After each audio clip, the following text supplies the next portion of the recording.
Dunkadoos time.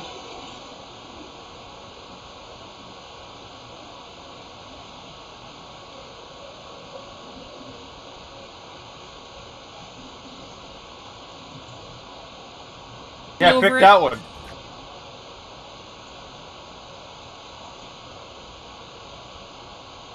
Whatever.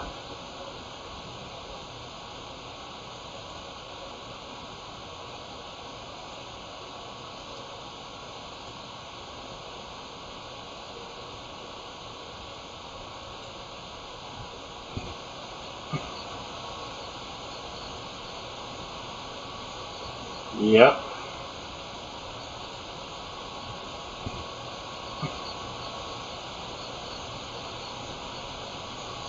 Yep.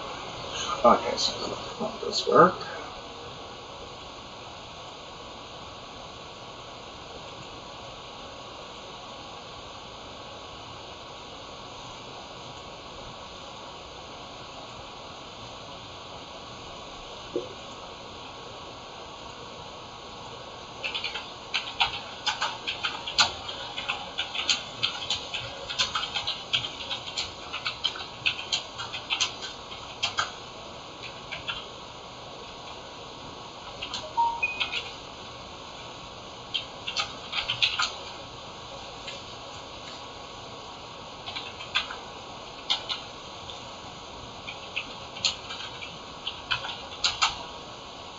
Actually,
you know, my only thing about being,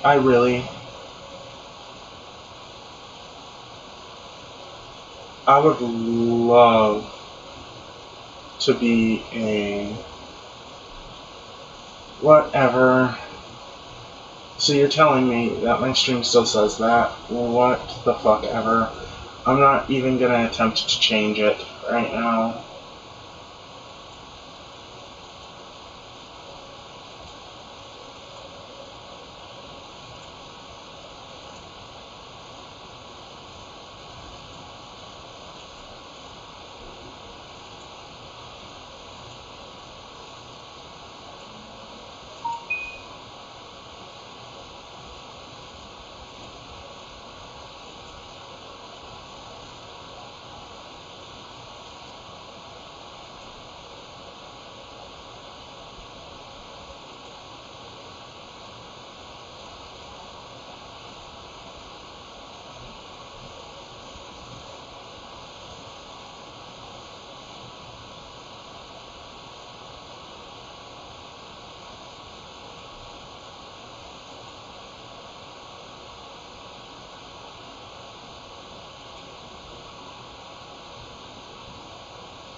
Hang on 1 second, guys.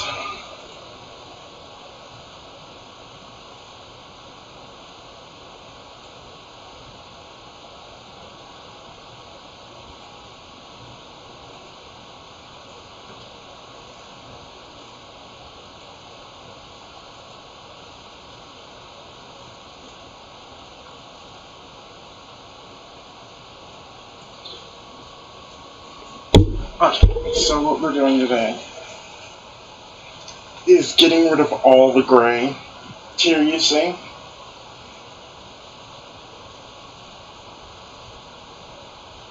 Because that's how the original style.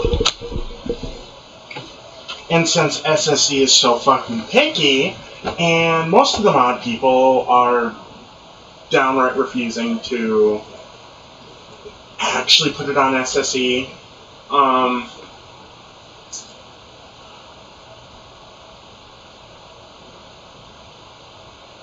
I am stuck doing this because I downloaded all these mods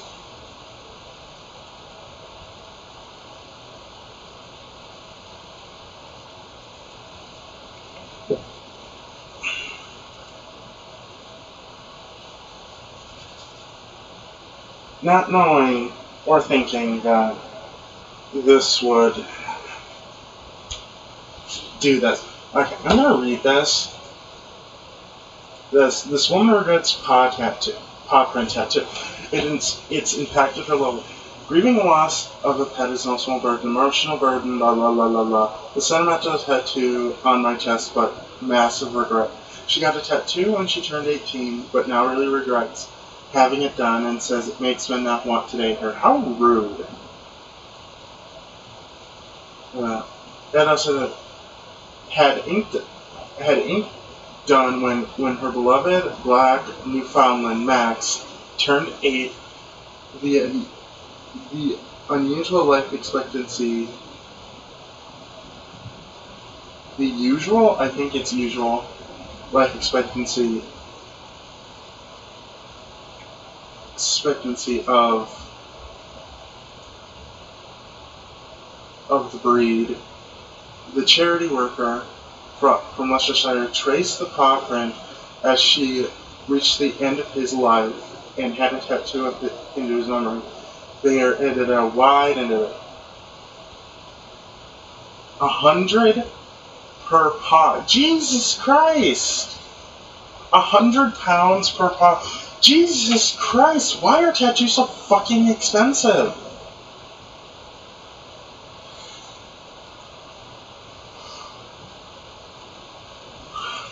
I'm almost done, but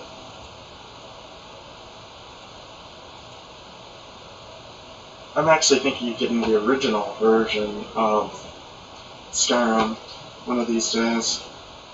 100, why, and Adele paid 100 per pod.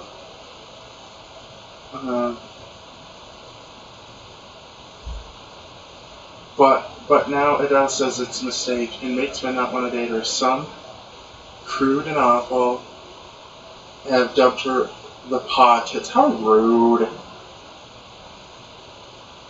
Okay, she'll find a boyfriend one of these days.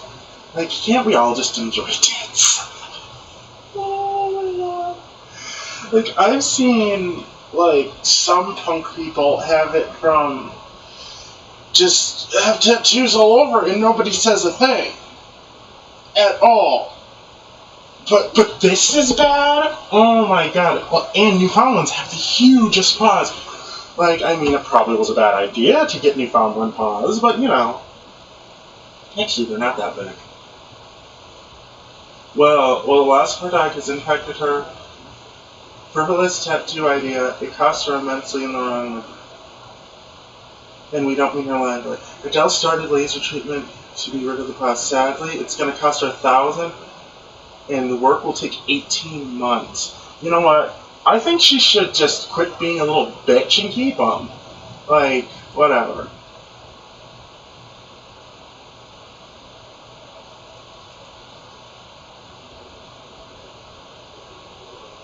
Ow.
Okay, Dennis Rodman can go fuck himself.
Okay, none of this tells me why Jeff Foxworthy, probably one of my favorite comedians ever, disappeared.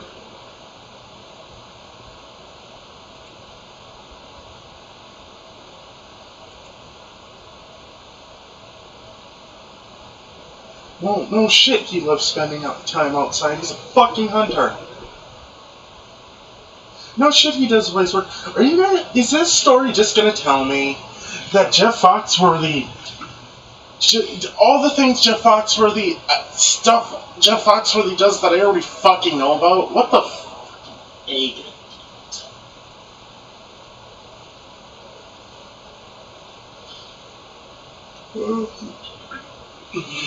There we go.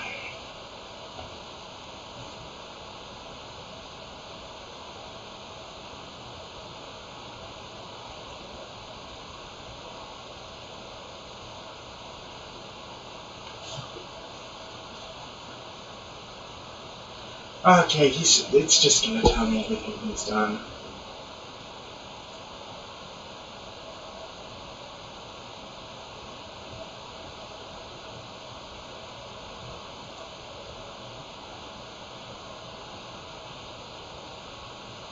First of all, the Red Queen from Alice in Wonderland is not the prettiest person in real life either, though.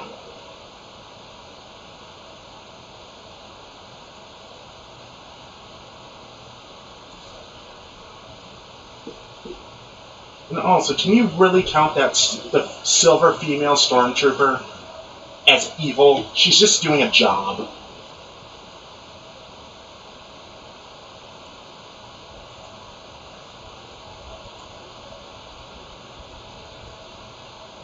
Yeah, makeup.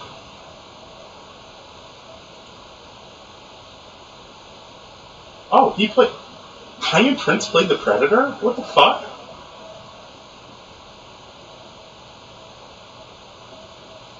Oh, he played, the 2018 version. Okay. First of all, Rita Repulsa, from what I remember, doesn't look like this. Doesn't look like an ugly skin-faced person. She always had a smooth skin face, but whatever. Well, of course Lord Voldemort looks better than he does in the... Of course he looks better in real life than in the fucking movie. Okay, when you put, like, one of those bald caps on anyone, they're gonna look ugly, okay? Fucking Darth Maul? No. He doesn't look much better than he does in the movie.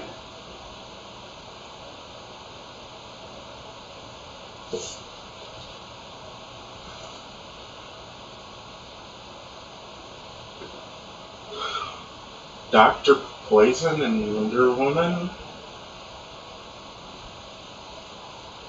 What, is she one of, like, the 18 villains that are in there? Oh yeah, Sensei.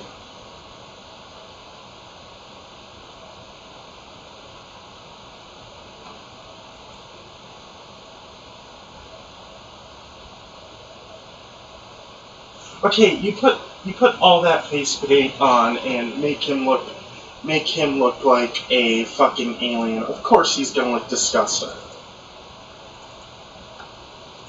Like,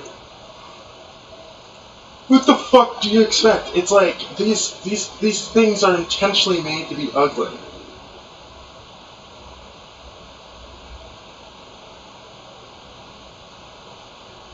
Well, actually, I think.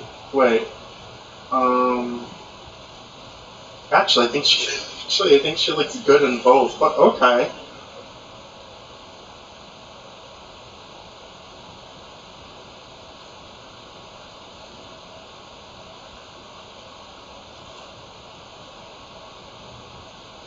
Wait.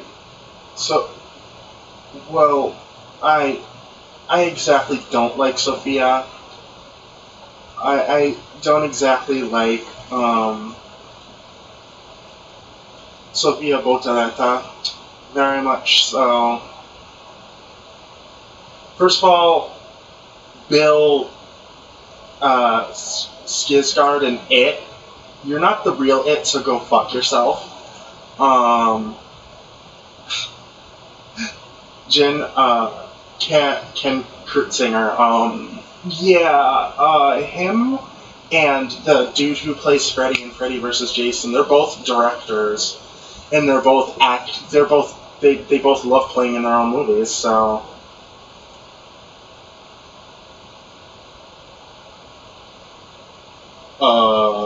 How'd you get there? The Grudge. Well, of course, if they whitewashed it, I'd be pissed. The Bonnie Morgan, The Ring. Oh yeah, the crawly ring thing. Girl, whatever the fuck you want to call that. Of course anybody looks better, like, than the people in Hellraiser. Oh, it kind of pisses me off. Lords of Salem? What the fuck is that movie? I'm gonna have to look that up later. Then Jeepers Creepers. Okay, anybody looks better. Okay, of course they're gonna look. Are you sure there's any difference between this lady and the nun? At all? Like, okay, I'm joking. Okay, really? I'm joking. I love all these guys and how hard they work. It's just, the lady who plays the nun, though. Are you sure there's any difference?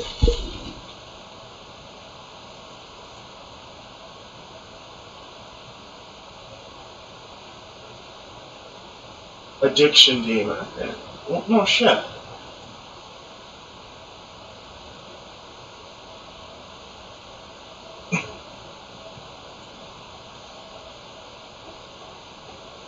Freddy Krueger in Nightmare on Elm Street. Okay, listen here. He directed it also. Go fuck yourself. Okay. Actually, he doesn't look much better in real life than he does in the movie. I've actually never seen the Night King outside of. I didn't know who played the Night King. So. Hero Walker. Oh, okay. So she's a walker.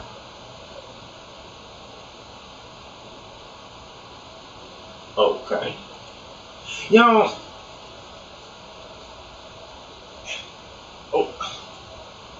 You know, the lady who played April in Planet of the Apes has played in so many different movies, it's ridiculous.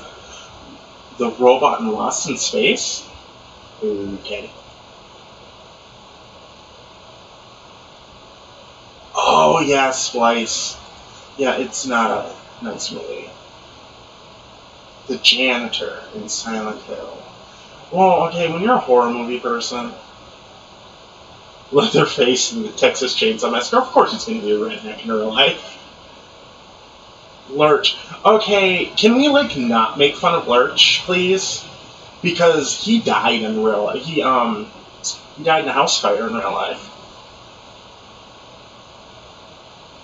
Okay, it just looped back around. Okay, fuck off! Thank you.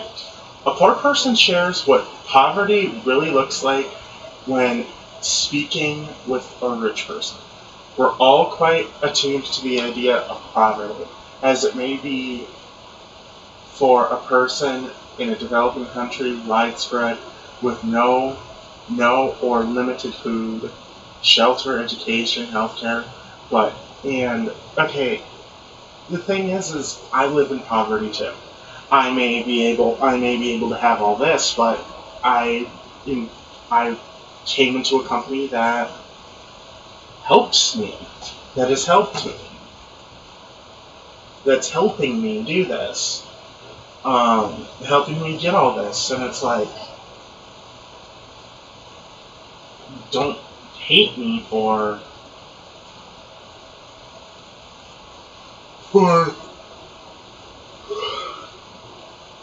all this, because I was lucky enough to find somebody to help me. The shelter. I don't even know I even read this first part right here, and actually I can see much better over here. can actually see it much better over here. And yes, it's 9. Okay, let me check to see how many I have left. Okay, I don't have very many units.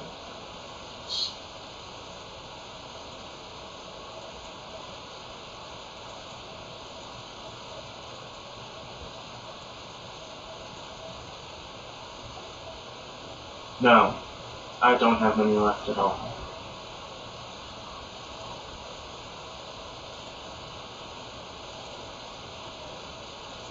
Yeah, I don't have any left at all. So, we're all credited it. Poverty can be completely different in a country where poverty may not be so visible.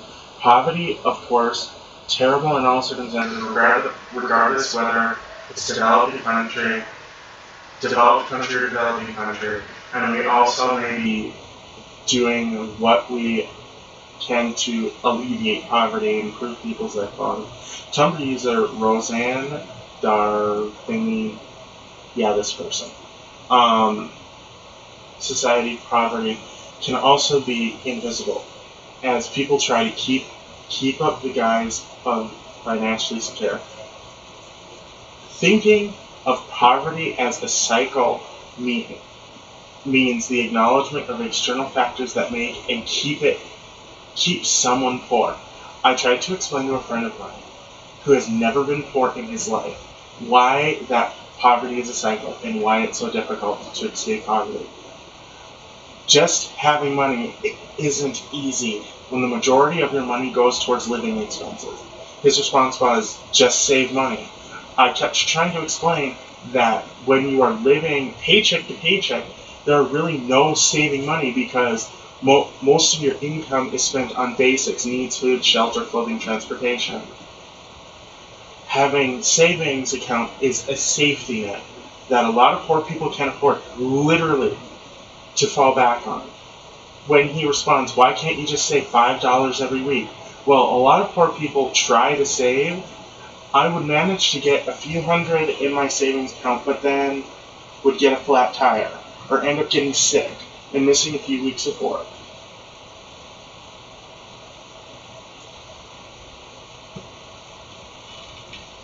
Or getting sick, or missing a few weeks of work. Or you have an unexpected bill, and a few $100s suddenly disappear. A few $100s suddenly disappears. I tried to explain to him that when you're poor, unanticipated expenses can quickly and easily blow through what little you have in your savings account and put you back to square one. You know, sometimes with unexpected bills, you can fight those. Those unexpected bills that come up out of nowhere, you can say that this bill right here is either not mine, or it is mine and it shouldn't be this expensive. But, don't hate me. Sometimes you can't wait to make a purchase. You have to make them when you have money, in case you don't have disposable income again for a while. I tried to explain that when you are that poor, you need to make purchases while you have money, like you need a new pair of jeans. I had an extra $30 that week. I would buy myself a new pair of jeans that week because I didn't know when I would have an extra 20 or 30 to spend. Why are you spending $30 on jeans? I don't know when I would have an extra 20 or 30 bucks to spend. So he continued on, you don't need to buy clothes. You could have put that $30 in your savings. Clothes are basic needs, cost money. To which I respond, well, if we were socially acceptable to walk around without pants on, then maybe poor people would climb out of poverty. But until then, when our jeans have holes in them or don't fit anymore, you need to get new clothes. Then that kind of clicked for them. Public schools are often severely unfunded, which means children don't always get the highest quality education. These kids start off life behind the rich kids and don't always catch up. See, that's where I can, kind of disagree with you, is that if you were, okay, I can kind of disagree with that. Just a little. And it's true that rich kids do get better education than poor kids.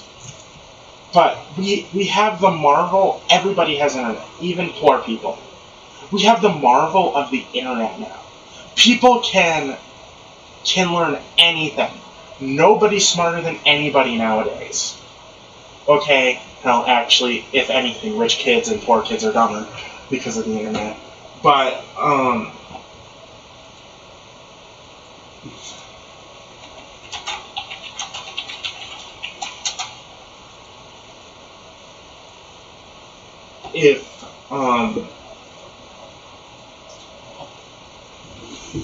that's just how I feel.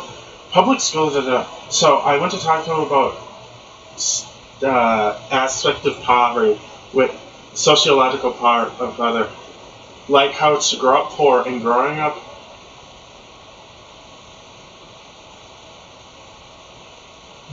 as part of a marginalized demographic pushes your starting block 100 feet behind your peers. How our educational system is set up to fail impoverished children. The light bulb flickered, but never fully turned on. And then he said, I still can't believe you were ever on food stamps. My friend, yes, my friend, poverty is where I get nice little reunions every few years. I know it intimately, which is why you should sit back, relax, and just listen. I never understood how it's so difficult to see the realities of poverty to me. It's a sort of common sense, and what is irksome is that poverty doesn't always present itself as old beat-up car or falling apart sneakers, or people who grew up in middle-class families and are financially secure seem to think poverty looks a lot like dirty children with dirty clothes. No. And no shoes. But it doesn't. It can be that, but it's often not. Just because someone lives in a nice house, goes to a nice school, it doesn't mean their parents aren't working their asses off to get there. Oh no shit. See, his parents probably own, let's see, stocks in like 10 different countries, have Porsches, Ferraris, and all that, and will never have money troubles in their life. I grew up in a nice house in the suburbs, but we were poor. We were very poor for a long time, in part due to my medical issues. People assume that because we went to Catholic school, we had a nice house, that we were well off. We weren't. My mother worked 2 to 3 jobs, and my parents took out loans to pay for our school tuition. My mother's parents helped pay for some of our education, even though they were also incredibly poor. My parents sometimes struggled to put food on the table. Hand-me-downs are a common thing in poor families. No fucking shit. I never had clothes that were dirty or falling apart, but mostly all my clothes and shoes were hand-me-downs from my older cousins. In fact, a lot of my toys were too. Both of my parents grew up in poverty. My father especially grew up in an incomplete and objective poverty, where their parents grew up in poverty, and so did their parents. My parents made an immense sacrifice to set us up for financial success, but life always finds a way to intervene. Healthcare and education are 2 of the biggest expenses for people. They are also two of the biggest driving factors to get people out of poverty. Hence, the poverty sector. Personally, my health issues have been a driving factor behind my own financial issues. I have amassed thousands of dollars in medical debt. I work a job that doesn't use my degree at all, because I can work part-time and still get benefits. And because I know I won't get fired if I need to take an extended absence due to my health. You know, the thing is that you have a degree. Whatever your degree is, you could literally find a job and do that and be successful. And I agree, the better option is to do the job where you can work part-time and still have benefits, and I agree with that. Poverty isn't always visible. So when you say, I still can't believe you were ever on food stamps, you're really saying, I have a picture in my head of what poverty looks like, and you don't fit that image. See, okay, yeah, I needed a new coat. My coat was 36. Hang on. I think I have this one around here somewhere.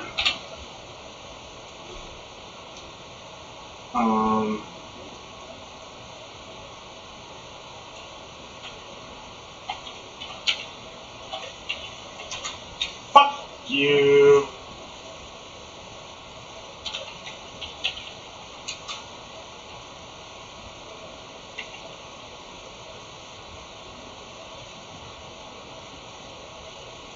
Okay, hang on.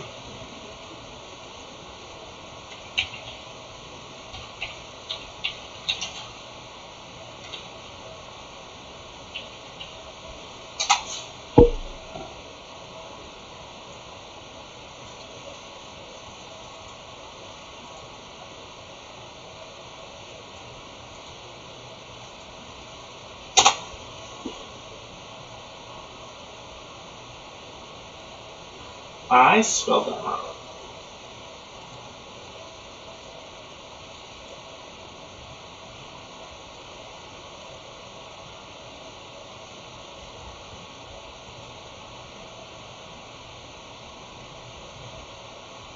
Okay, there.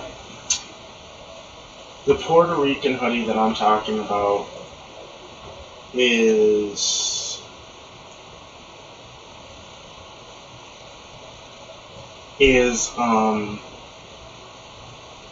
like this in the Puerto except for mine's blue and has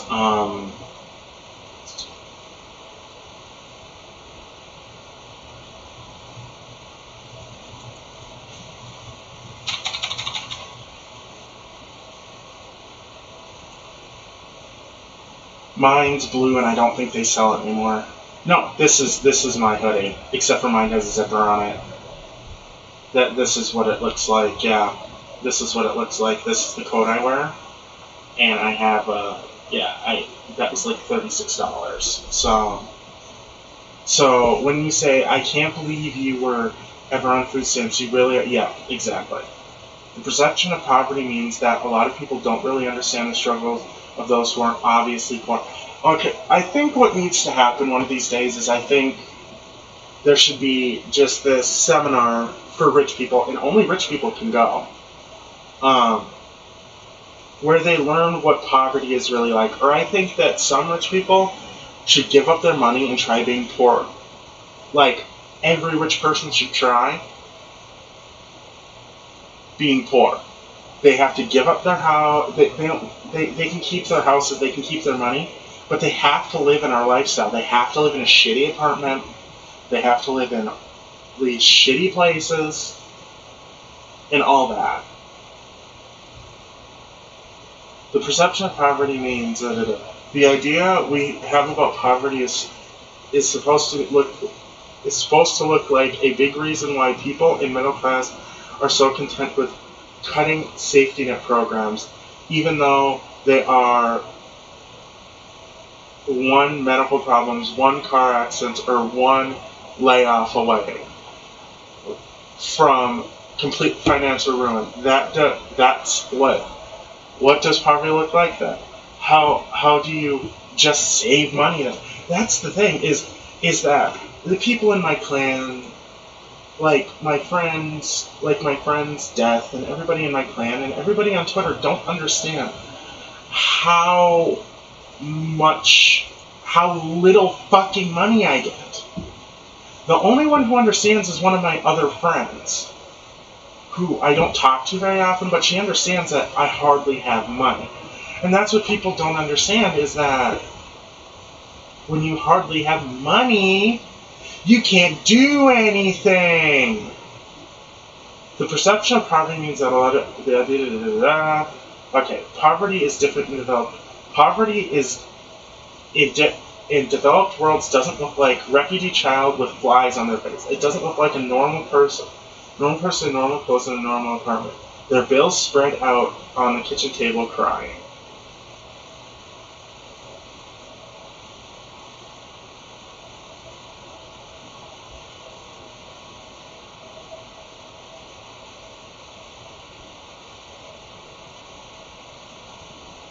The others have who experience poverty. Okay. Being poor just leads to being more poor later. I can't pay to clean your teeth next year. You know, going to the dentist every fucking time you need your teeth cleaned, why not just brush your fucking teeth? Okay, that's my thing. Is you don't have to go to that expensive son of a bitch.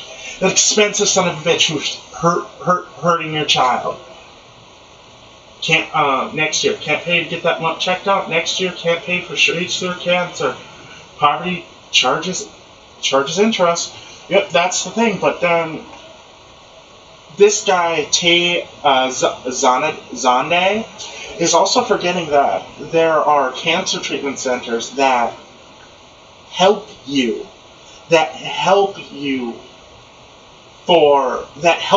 in ways like this. They don't just leave you up to dry. If a man got an apartment stacked to the ceiling with newspapers, or a woman has a house full of cats, we call them crazy. But if people have when people pathologically hoard so much cash and impoverish an entire nation, we put them on covers in magazines and pretend they're role models. Anyone who has ever struggled with poverty knows how expensive it is. Can't afford or don't have access to nutritious food, but then you'll end up eating cheaper processed food and literally paying the price in healthcare bills later on.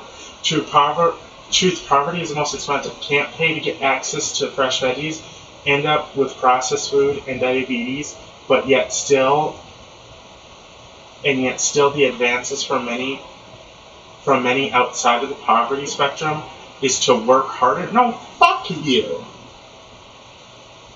Rich people don't realize how expensive it is. It's expensive to be poor. I grew up in a very poor, food stamps, hand-me-down, the whole nine. What I definitely lack is how to handle money when I have any excess. One thing my dad told me that stuck was that the only thing that you will ever be given for free is my education, and to make the most of it, which can be difficult when I moved every few years, but I got lucky. Chose a career that didn't require an expensive post-secondary education, which in turn was inexpensive, which I was able to pay off quickly, and am able to easily save every paycheck, allowing me to set my children up for success. Yes. Also, growing up in a poor family teaches bad spending habits. It's also hard to learn financial discipline when you're always on survival mode. Okay, I can disagree with that. Like, okay, yeah, my spending sucks. It really fucking does. But you can't always blame being poor on your bad spending habits. Maybe you're just shitty with money. Working hard does mean that some people can escape poverty, but not the case for everyone.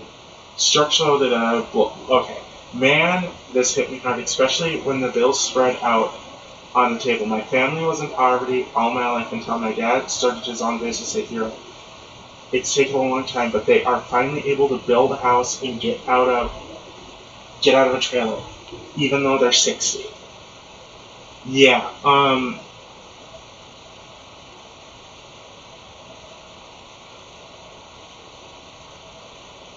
that's the thing, is that's what people don't understand, is that you see these entitled people hear all these stories about these entitled people, and they're mostly about rich, white people who have too much money and expect everyone and everything to be done for them. And it's disturbing to a point because you know they have never, ever had trouble like this, and they're like, as a successful bit, as any successful business will attest to, a good customer service goes a long way. Most businesses want to offer the best experience no matter what. The industry they are in, a happy customer is someone who is not only returns, but will tell everybody about their positive experience. There's a reason for a popular saying: the customer is always right. Unfortunately, nobody is perfect.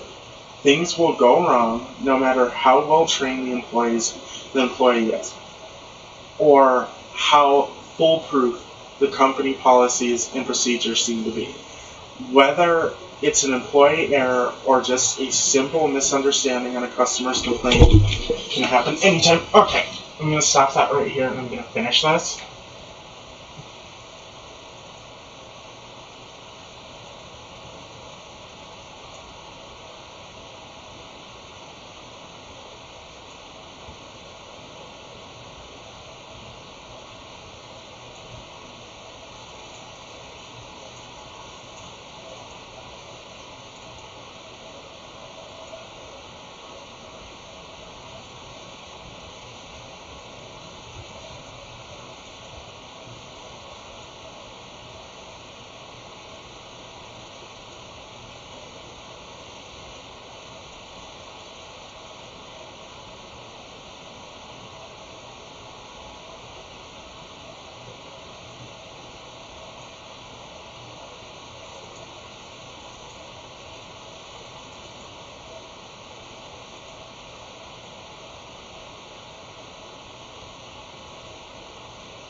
See,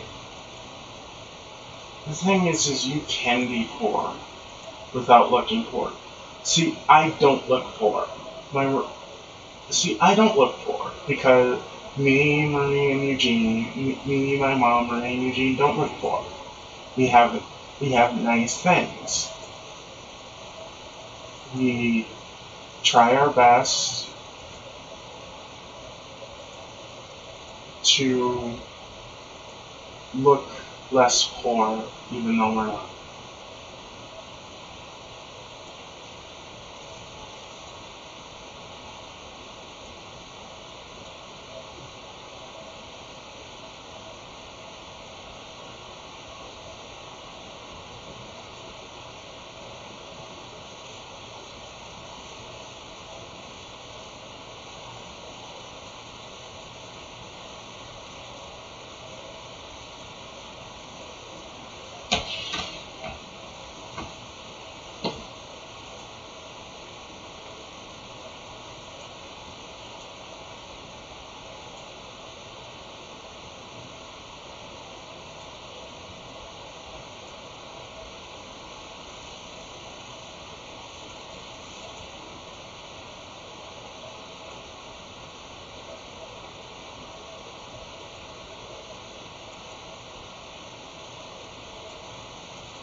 Yes, I am starting a new game after this though.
Is that all of it?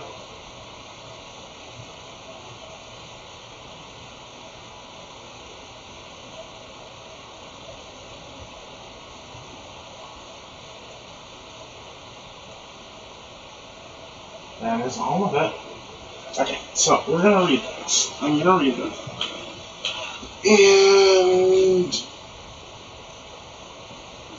And then we're gonna move on to Skyrim.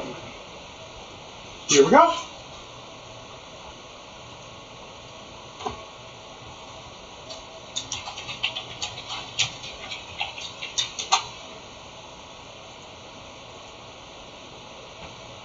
Any no matter how well trained, whether it's an employer or just a simple misunderstanding, complaints can happen. Most of the time, their complaints can be handled reasonably by a competent and understanding employer or manager.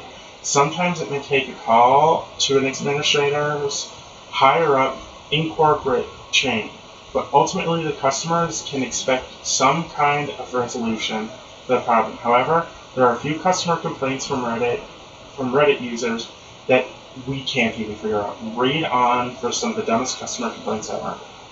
You know, are these fries from the fryer? These fries are too hot. They taste like they just came out of the fryer. 2. The other kind of chicken. Brought out chicken parmesan to a lady at a restaurant I work at, and the lady takes a bite and asks if it's really chicken in the chicken parmesan. I say, of course, that she immediately breaks down crying because they're vegetarian and asks to see the manager. Oh my God! No. At what point, I'm sorry, if I run a restaurant and a vegan or a vegetarian comes in, orders the food, but then later tells me that they're vegetarian, I don't care if the customer's always right and I get the worst review on my thing ever. They're out on their ass. They're paying their bill and they're out on their ass. Because I'm done at that point. Vegetarians and vegans are fucking this country. Okay, I'm done. The 3 best managers ever. I worked at a Taco Bell during the Sunday church rush, and we have lines so long people are waiting outside the store. A family of 3 makes it over to the counter, despite the fact that they had plenty of time to look at the menu. The parents didn't know what kids meal to get their 3-year-old. Their options were hard shell, soft shell, or bean burrito. They kept changing their mind after I rang them up. I can tell the manager is getting annoyed as she worked the hot table and knows that we have a mass of people waiting. I tell the family, if you don't know what to order, please step aside and let me know when you have decided. I can't have you holding up the line. The father, dressed in his Sunday best, started tearing into me in front of the entire crowd. He started calling me a low-life degenerate and a college dropout who probably can't make change, etc. And he wasn't saying it quietly. I proceeded to wipe his order and start pressing. Once his order is wiped, he knocks our cup over his plate. And now listen here. My manager walked walked from the line at that point and told him to get out of the store or she was calling the cops. He said, "Oh yeah? What are the cops going to do?" The best moment of working at the fast food manager turned to the crowd and sang, "Show of hand," who were just witnessed the guy verbally assaulting an employee. Every single customer raised their hand. The manager told him to get out and not to come back. He tried to come back through the drive-thru 30 minutes later, ordered the same thing, the kids' meal. He got to the window. There stood the manager. "Not gonna happen. Keep driving," he said. The manager was up. Actually, yeah, he could knock over all of that, but later, you technically can't fully ban him for knocking over the display. He could literally go to corporate and say discrimination, and then your manager's fucked. That's it. No pass go, no nothing. At all. The manager's fired and everybody's fucked. They would replace the whole staff, they would do all this, and they would do all that. Yeah, the manager wouldn't.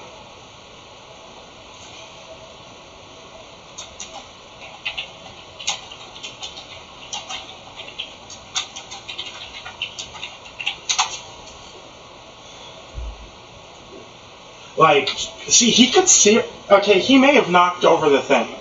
Yeah, he knocked over the thing. But I found... Okay, I'm going to say, really, that the cashier was rude. Was really rude. And it, in my mind, get out of the line so you're not holding up everybody else. Maybe he was three seconds away from making a decision. Maybe he was, before you said that, he was going to say, "Oh, this is what we want for a 3-year-old. You never know. You should have just shut your mouth and just let it happen." But, okay. At a garden center, some of your plants are wet. Easy as 1, 2, 4. While working at a retail, a woman had come in the day before, was furious. We had not bagged one of her items that she paid for. She claimed to have paid for 4 sets of boxers, but there were only 3 in the bag. We looked up the receipt at our register and saw it charged her for 3. We even looked back at the security tape to see that she only had bought 3 at the register. After giving her a call back saying that she only purchased 3, she blew up racial slurs, profanity, threats were made, and how we were scamming her. In 20 minutes, she came to the store with the receipt, proof that she had paid for. We counted 1, 2, 3. Instead of accepting the fact that she ripped up the receipt and said she paid for 4 and started knocking down clothes racks, and on her way out demanded a set of boxers, and the owner gave it to her and told her not to come back. See, now, in this case, no. She started racial slurs and profanity. No. See, okay, with this is on Sunday after church. He could say, "You are discriminating against me because I am wearing my church clothes. And because of my religion." Can you, fuck off?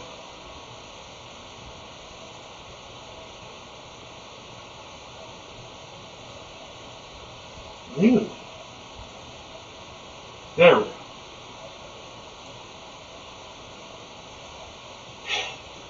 go. Hashtag thief. A guy accused me of harassing him because I kicked him out of the store after the 3rd time he stole from me. He called the cops. Ah ha ha! The food is too hot. I'd like to replace it with cooler food. Really, nigga?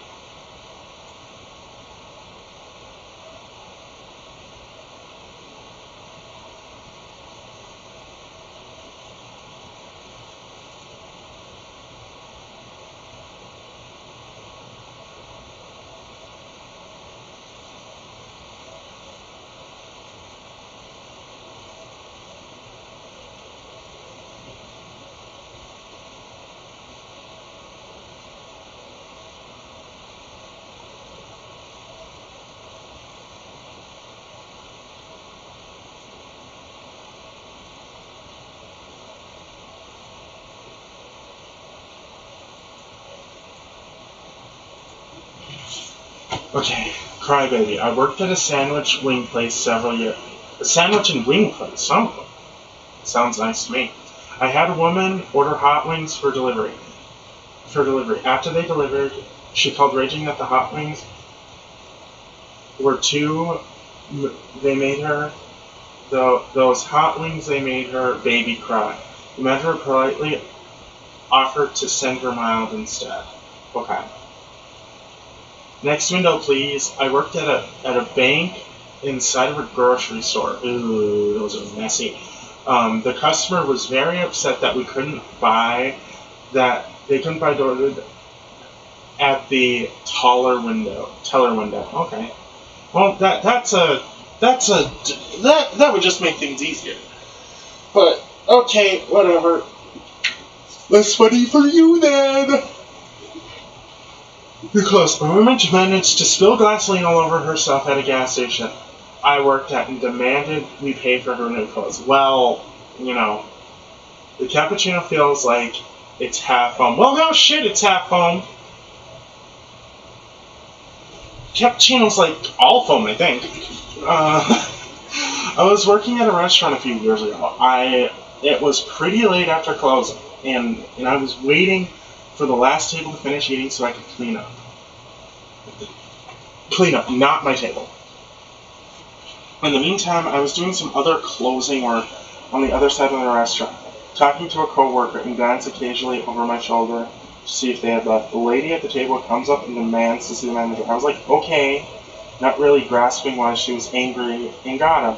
She began to rant about how my coworker and I were laughing about how she and her friends were dogs, and actually my coworker and I were talking about how he was looking after another coworker's pets. Well, they were out of town.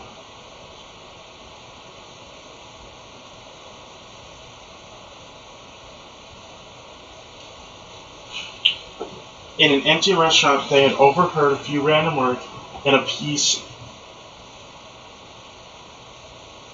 in pieced fuck.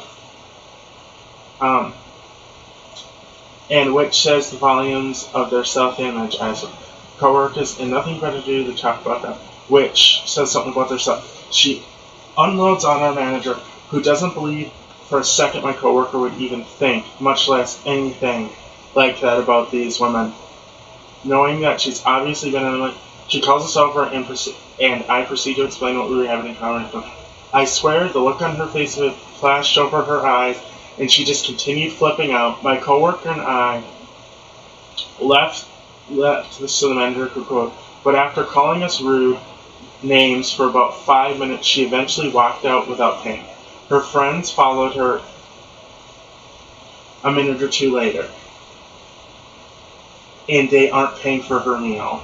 Oh well. Do the math. Once I had a shareholder complain about they were only getting a quarterly statement every 3 months. Cheesehead. Okay. Once I worked at a grocery store and often worked at customer service counter, which typically handles refunds, exchange, and complaints, and other odds and ends like cigarettes, lottery tickets. This man comes up with a block of cheese, still in the package, and asks how I can help him. And our conversation goes something like this. Customer, this is the wrong cheese. Alright, would you like to exchange it for another kind of cheese, or would you prefer a refund? I don't want it. Okay. I'll put through a refund. I proceeded to the customer, what? Where's my cheese? I don't want a refund. So you want your cheese back? Yes. I proceed to ring the cheese back into the computer, put the money back into the till, and give him the, where's my money? You said you wanted your cheese back instead of for a refund. But it's the customer that you want to exchange it? No. I don't want to bother with it. I'm just telling you it's the wrong kind of cheese. So what do you want me to do? I'm still perplexed, but he ended up throwing a little hissy fit. They took the wrong cheese home again. Old Faithful. I was in the Yellowstone National Park on vacation. For those who don't know, the geyser there is called Old Faithful. whose big claim to fame is the fact that it regularly goes off about every 90 minutes. As such, the Park Services has a sign that with an estimate of when it'll be going on. On a particular day, the guys there was about 15, and there were numerous people at the information desk, as if they were some sort of button that they could simply forgot to press to go off. Okay. Instructions not included. When I worked at a company that liquidated OEM Ford parts, I sold a set of factory Ford floor mats on eBay. The buyer sent us a psychotic and ranting email that we were all idiots for not including the instructions for a set of floor mats. Fucking retard. We ran out of medium-sized fountain drink cups at the place where I worked, so we were giving out large ones instead of for the price of.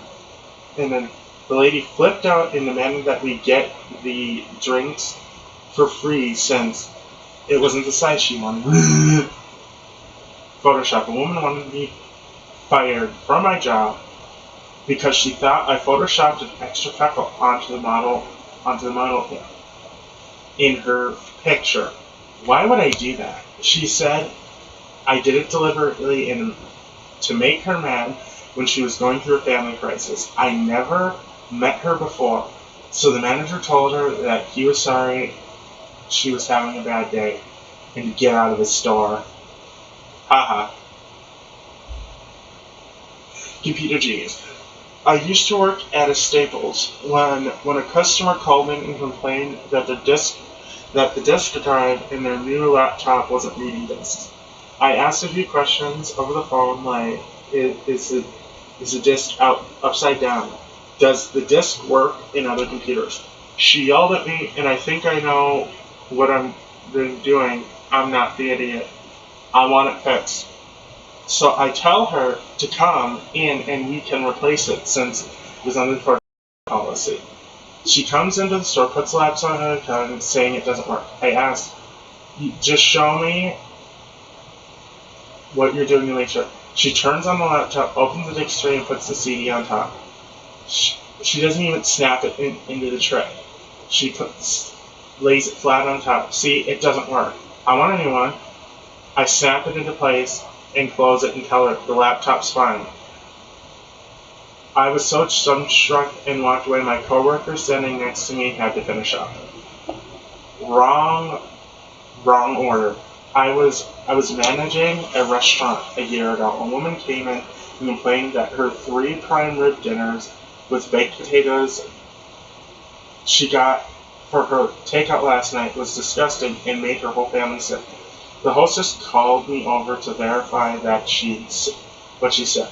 She had information that we have never sold prime rib or baked potatoes, and I was calling the police. I've never seen someone run that fast about it. You are going to call the police on someone who is complaining about your food. And how the fuck do we know you're not lying that you have never sold prime rib and baked potatoes? I think you're just one of those pussies who doesn't want to deal with shit. So you call the cops so they have to deal with it. A few degrees. While I was working in a Starbucks, a lady ordered a venti caramel macchiato with extra caramel, heated to 180 degrees. Long story short, she eventually came in with her own thermometer and showed that the drink wasn't to the optimal temperature. The thermometer read 175 degrees. See, that's the thing, is that you can get in big trouble for that. Really, Zaggy, you're going live right now as I'm streaming. Why? Fuck.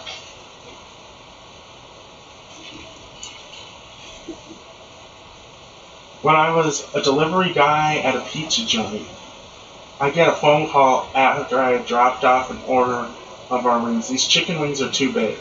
Can't fit them in my mouth. I mean, you could just take a bite out of them. Oh, okay, I guess I'll do that. See, that one's not rude. It's not really rude. More or less, we had a woman into our restaurant who was absolutely fuming and dying. I said, why?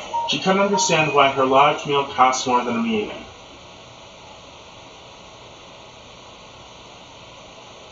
How many are there? So 50. Okay.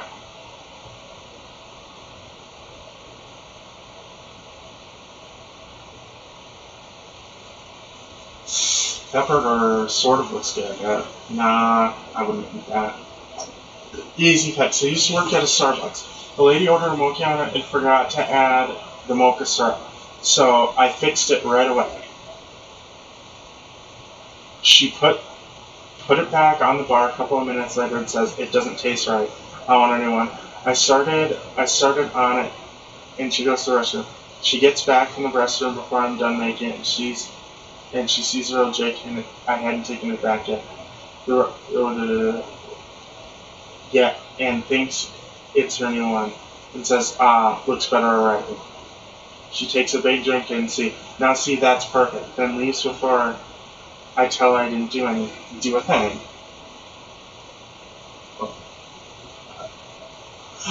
No, I'm not even gonna think about it. Nope.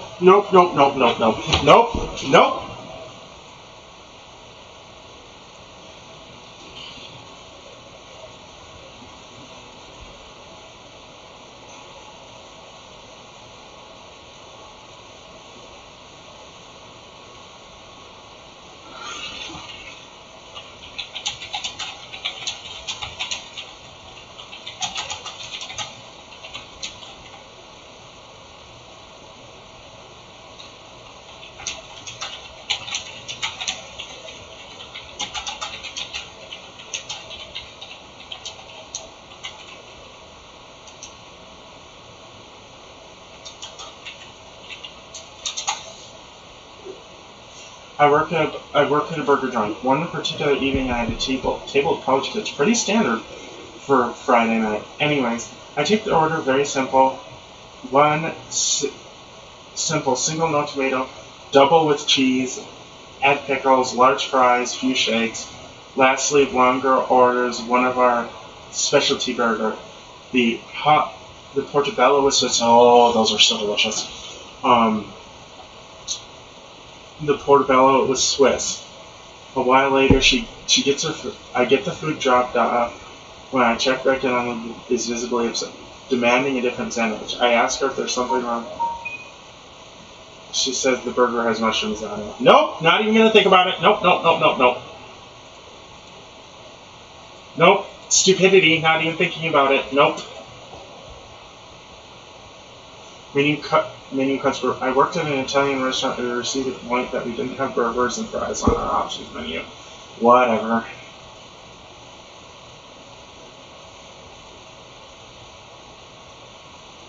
When I was a cashier at my dad's business, the lady was trying to cut in front of the line of about 8 people. I asked if she was in line. She said, nope, I'm just moving items around.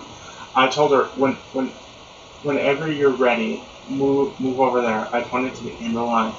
She fingled in her cart for 2 minutes and came up to me and said, I'm ready. I said, I'm sorry, miss, but there are other people. These people are in line. So then goes off on how about she's been waiting 20 minutes to do that. I look over and just said, hey, Dad, this woman wants to speak to you. My dad just said, you're right. Don't worry about it. If you get back in line, you'll be out of here in a couple minutes. She starts walking to the back of the line. She cooks just like they taught you in kindergarten.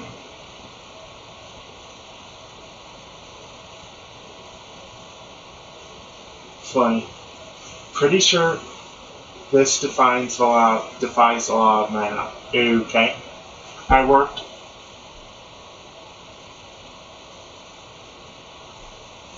worked at a Burger King in high school. I will never forget this. I was on the drive-thru one night, and the lady orders a large vanilla shake in a medium cup. I asked her if she meant a medium shake in a large cup, seeing as how I cannot put more liquid in the container. She screams at me for not listening to her in a loud, slow tone, like she's talking to her. I want a large vanilla shake in a medium cup. I almost got fired that night. Nigga, why not tell us the rest of what you said?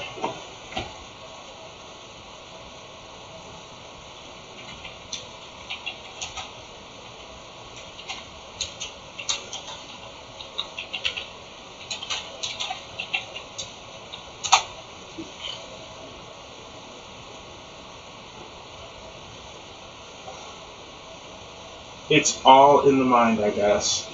Not really a customer complaint, but I take care of my grandma, who is 101.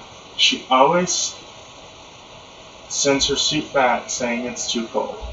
When I brought it back, reheated, she promptly puts 3 teaspoons of ice water and stirs it to cool it down. It's adorable. Aw, that's cute.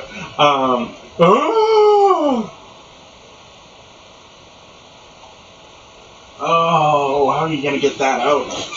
This is why I don't drink wine, because I'd spill it all over and stuff. A woman bought a white t-shirt. She spilled red soda onto the t-shirt.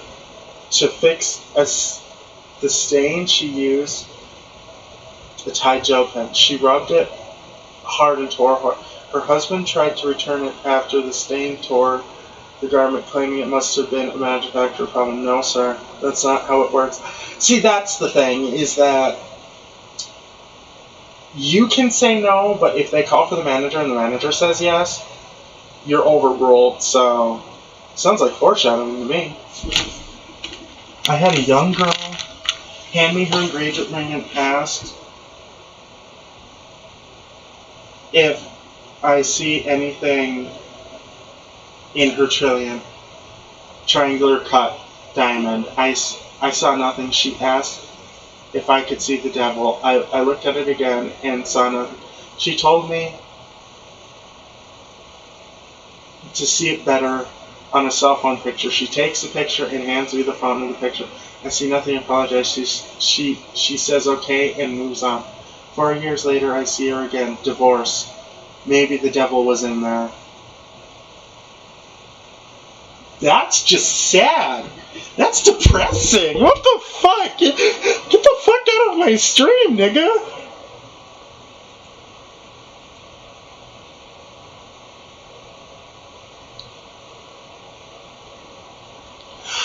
Okay, Faith. Okay, Top Faith. I have a problem with your badge. I just say snarky things on your thing, though.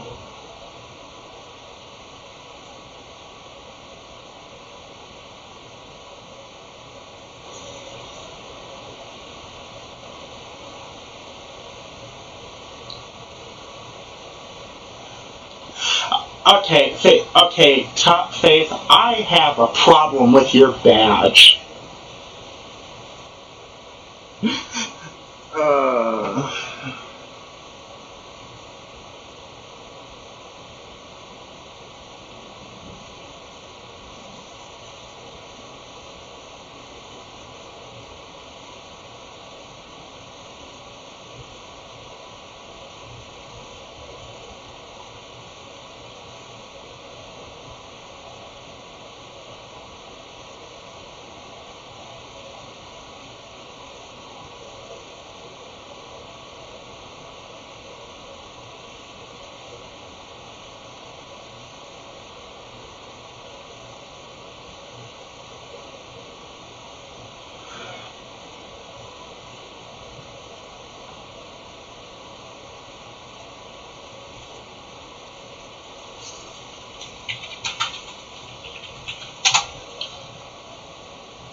Third, 32. Time for a bowl of rice. When I worked at an AT&T Mobile, I got I got this quite a few times. Customer, my phone stopped working as soon as I left your store yesterday. I don't have time to come back and tell them. Okay, obviously, take off the back, pull out the battery, and find the water indicator. Find the water indicator. The water indicator is completely red. Well, your phone isn't working because your phone has liquid damage. No, you gave me the phone like that. I never got it wet. Deleted? Okay. Bring a sweater. I once had a customer complaining to me that the aisle was too cold on the refrigerated aisle of the supermarket. Ice on the bottom, please. When I worked at a Sonic, a girl ordered an ocean water, easy on the ice. When I gave her the drink, she opened it and yelled, I said easy on the ice. Why is the ice on the top? Then she then goes, I want ice on the bottom. I told her, ma'am, but ice floats. She was still mad and just drove off.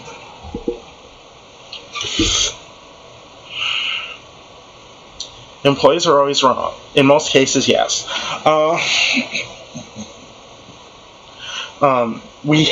I'm joking. Don't fucking get down my throat, people.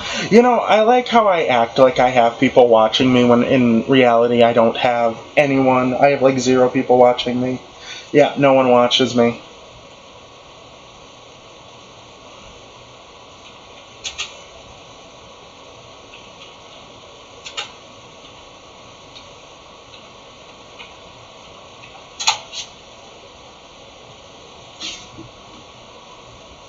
Employees we had a sale for 85 cents a pound, and a week later a woman came in claiming that she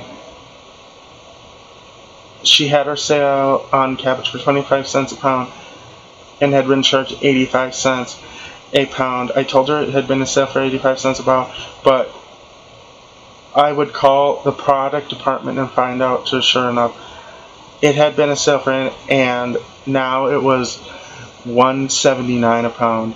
She wouldn't have it. She threw the biggest fit ever. Even if I'm wrong, you should give me $1 back. The customer is always right.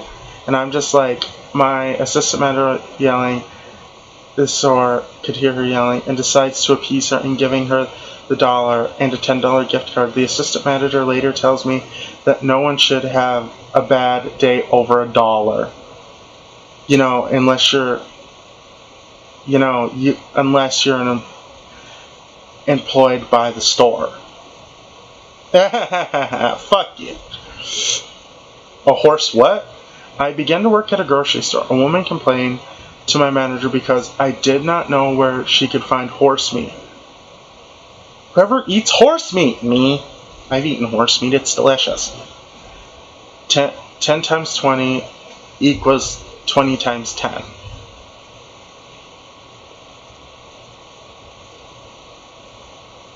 Working at a hardware store, I hear my manager and an older lady conversation in an aisle over. Manager, can I help you, man? I hope so. You're all out of my size air filter. Which size? 10 by 20. Let me see. Here we have 20 by 10 air filter. I said I need 10 by 20. Manager keeps quiet and takes back the filter in the front, rotates it 90 degrees, and hands it back with a grin. The lady leaves in silence. You're a son of a bitch. Still not hot enough. I was a cook at a restaurant. I'm just working the station like every other night, and this ticket comes up: pasta steak, well done. Club sandwich, nothing out of the ordinary. Actually, all 3 of those sound delicious. When the server comes up, they said, guy at table X wants a steak extra well done. Alright, sure. I throw the steak and check the temp and the squishiness. Everything seems in order. Order up. 5 minutes later, the steak comes back and says, it's not well done enough. I take a look at the steak where he cut into it. It's brown all the way through. I struck it off 5 more minutes on the grill. Cut it open. There's partridge enduring the brown all the way through, and all the flavor escaped, ruining the piece of meat. An order comes back right away, and he still says it's not well done enough. All right, bro, into the deep fryer it goes. This nigga, oh my god! Put it down onto paper towels. Order up. The server comes back. He says it's the best steak he's ever had. This doesn't even sound like a complaint. It just sounds like a dude. It just sounds like a dude who really, and I mean this, really wanted his steak well done. like he wasn't even, it doesn't even sound like he was being mean about it. It just sounds like he was, just sounded like he just wanted to see what they would do.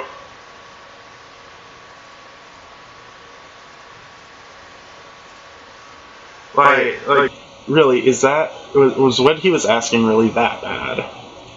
Is he that bad of a customer? Sugar-free payback!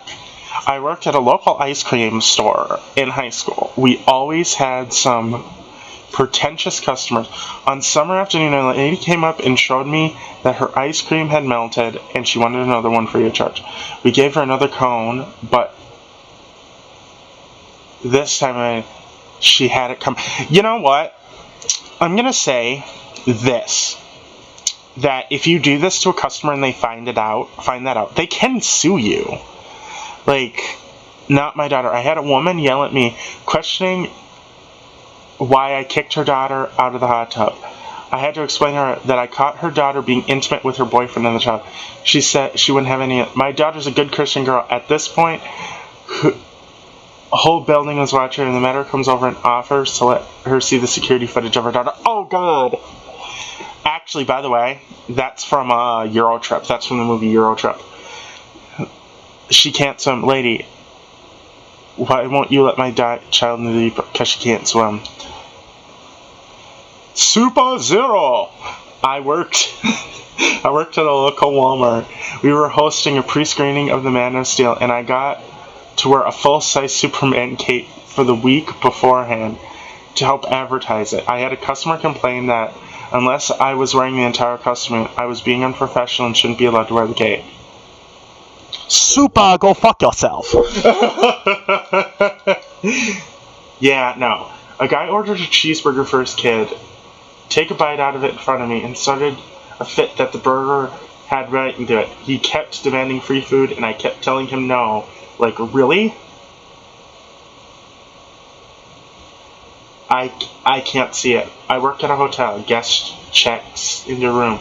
This room is supposed to have an ocean view. I can't see the ocean. Sir, it's because it's nighttime. I assure you there's an ocean there. I did what? I was fired from my job at a particular fast food chain because I rejected the use of a coupon that was 6 years old. My manager didn't love how I dealt with the situation, but come on, it was 6 years old. Why did you even try? See, the thing is that if your manager expects you to let them use that coupon, you have to. You cannot say no. Okay, at what point are these customer complaints and just the fucking employees being assholes? Like, really?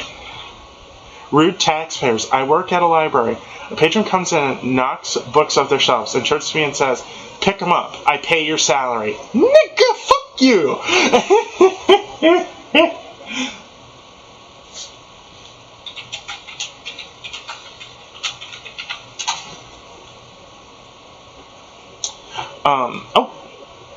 I worked at a very fancy steakhouse in New York City. Oh, God. One night, I was serving a table in a certain celebrity story. It cooked blue. They sent it back saying it was barely cooked. You ordered it blue. Come on. He's a celebrity and can fuck up your restaurant. Ice cream is too cold. Ice cream! The ice cream is too cold. I once managed the front desk of a reception center. This is where a parent yelled at me for a clash starting with etiquette. They were 15 minutes late. Whoop-de-fucking-do. Did you froze them? I worked at a customer service, and I had a lady return potato chips that had expired and tasted bad. She claimed that they shouldn't have tasted bad. She said she kept them frozen, kept them in the freezer. Okay. Coffee craze. I used to work at a small coffee shop. A lady who had been served an order came running back to the counter demanding I speak to someone.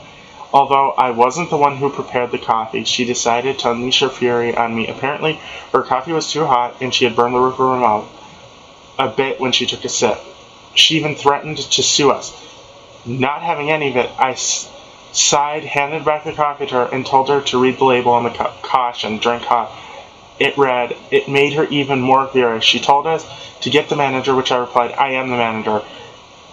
By the time she finished blowing the top of her cup, the coffee had cooled down to the perfect temperature. She grabbed the cup while I rolled my eyes and went back to work. Well, she needed to destroy... Okay, bro, you just helped coffee cool down. Be grateful. You just appeased a customer. Yay, I find it funny. Like, I remember the reason why we have to have those on there.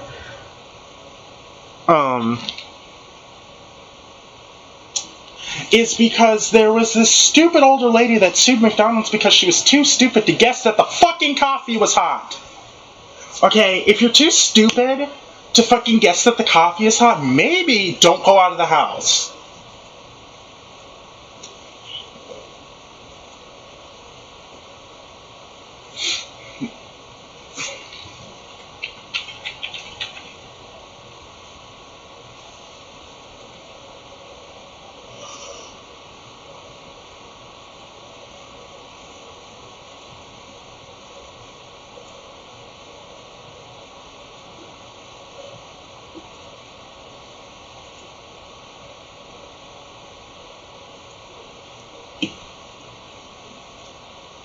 No time for game. A woman came into my store complaining about a product we didn't even sell. She was upset because we refused to process a return since we didn't carry the item. She was trying to give it back. I said, ma'am, this is a hairdryer. We sell cell phones. Apparently, she didn't care and still demanded I give her money back. That's when I had the final straw. I motioned to a nearby security guard who began to approach. They immediately stopped her rant and what seemed like she complained that the big buff complied to the big buff security guard who escorted her off the premises. Okay. If she's scared of someone like that, and you call that person in, she could sue you for that. And then that's it. Yay. Now I can finally play.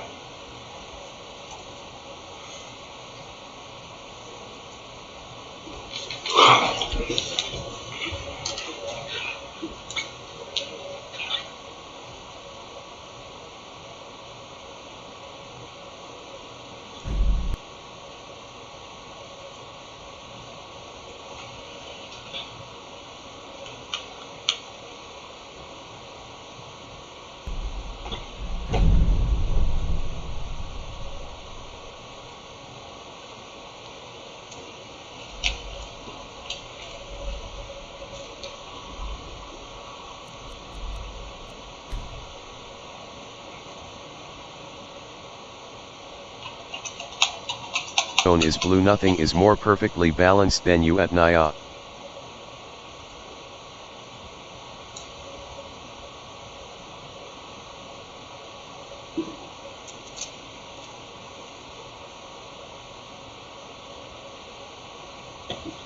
FBI said, can anyone help? Carlson said,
Okay, good. Okay, everything's fixed.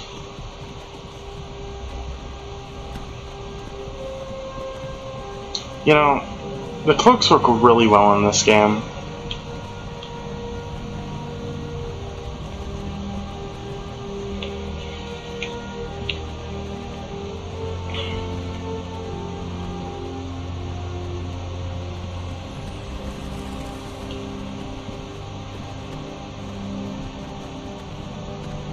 Hey, you're finally awake. You were trying to cross the border, right?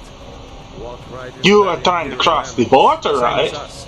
And that thief over there. I'm from Scandinavia. Stormcloaks. Skyrim was fine until you came along.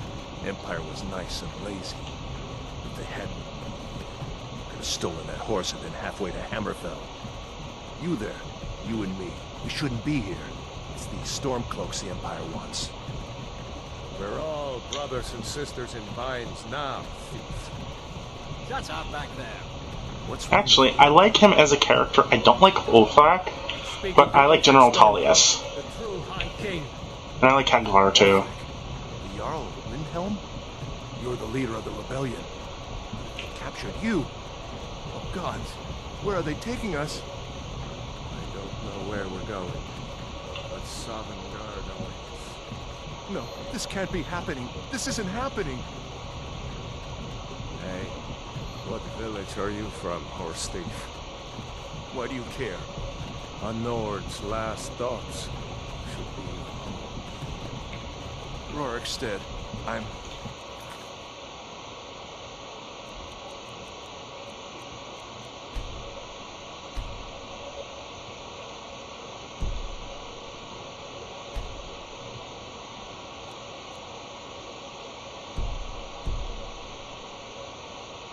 I'm from Rorikstead.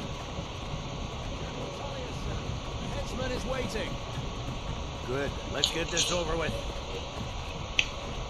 I like General Tullius.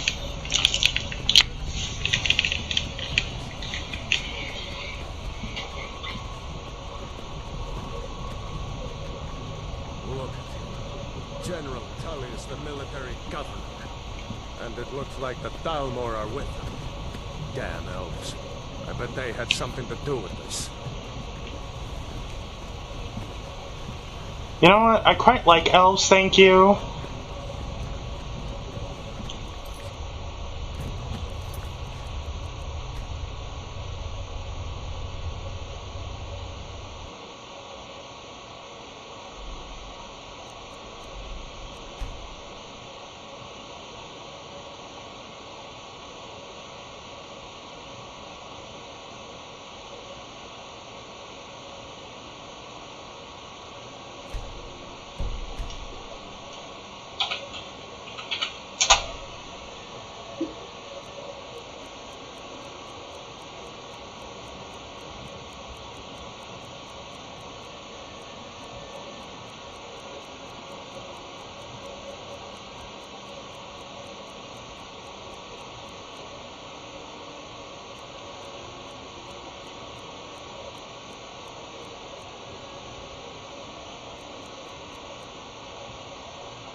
Okay, hang on. I have to get a iMod.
You, finally awake. You were trying to cross the border, right? Walked right into that Imperial ambush, same as us. And that thief over there. Damn you stormcloaks. Skyrim was fine until you came along. Empire was nice and lazy. But they hadn't been looking for you. They'd stolen that horse and been halfway to Hammerfell. You there, you and me, we shouldn't be here. It's these stormcloaks the Empire wants. We're all brothers and sisters in binds now, thief. Shut up back there. What's wrong with him? Watch your tongue.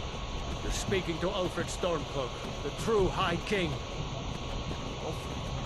Jarl of Windhelm? You're the leader of the rebellion. They captured you. God, where are they taking us? I I don't know where we're going, but Sovngarde awaits. No, this can't be happening. This isn't happening. Hey, what village are you from, horse thief? Why do you care? A Nord's last thoughts should be of home. Rorikstead. I'm from Rorikstead. General Talia, sir. The headsman is waiting. Good. Let's get this over with. Sure, Mara, Debella, Kinneret, Akatosh, Divines, please help me.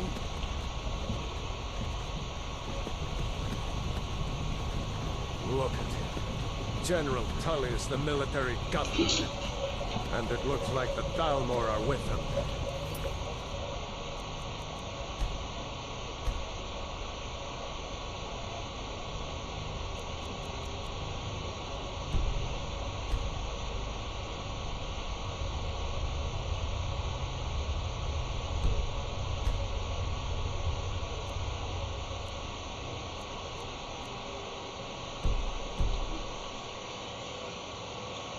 Damn elves. I bet they had nothing to do with this.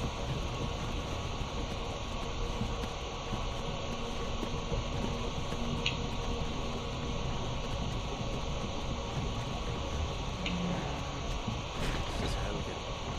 I used to be sweet on the curve. I wonder if Elon is still making that mead with juniper berries. Funny. When I was a boy, imperial walls and towers used to make me feel so safe.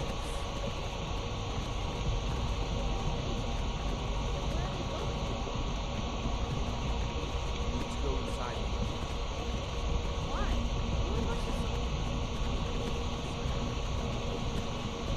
Whoa! Get these prisoners out of the cars. Move it! Why are we stopping? Why do you think? End of the line.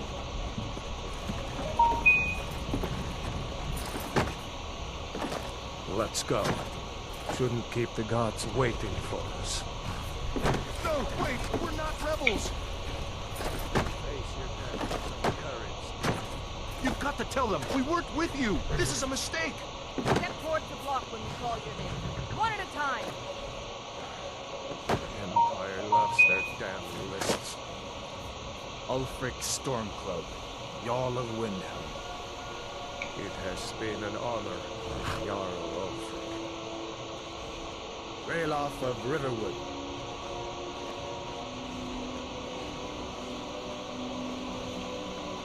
Lokir of Rorikstead. No! I'm not a rebel! You can't do this! Halt! You're not gonna kill me! Archers! Anyone else feel like running? Wait. You there. Step forward. Who are you?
You with one of the trade caravans, Khajiit?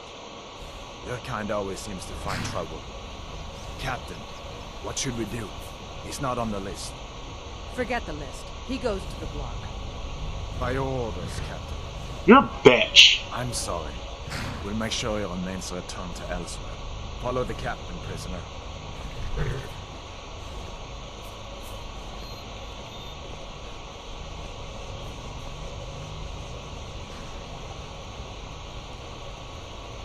Ulfric Stormcloak. Some here in Helton call you a hero, but a hero doesn't use a power like the voice to murder his king and usurp his throne. You started this war, plunged Skyrim into chaos, and now the Empire is going to put you down and restore the peace. What was that? It's nothing. Carry on. Yes, General Tullius. Give them their last rites. As we commend your souls to Aetherius, blessings of the 8 divines upon you. For the love of Talos, shut up and let's get this over. Learn. As you wish. Come on! I haven't got all morning.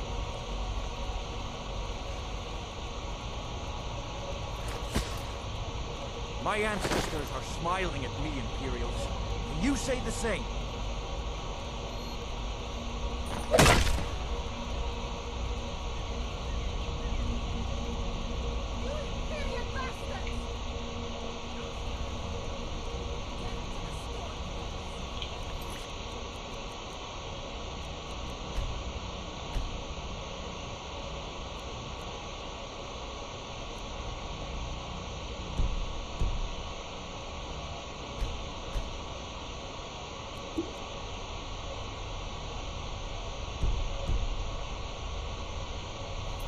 As fearless in death as he was in life. Next, the cat. Here it is again. Did you hear that? I said, next prisoner. To the block, prisoner. Nice and easy.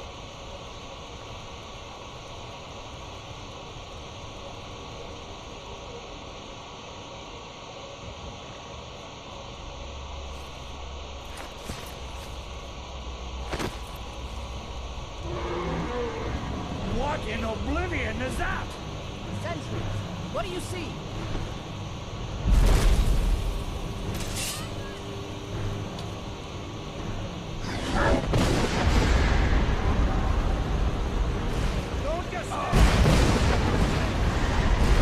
I think that shout is call meteors.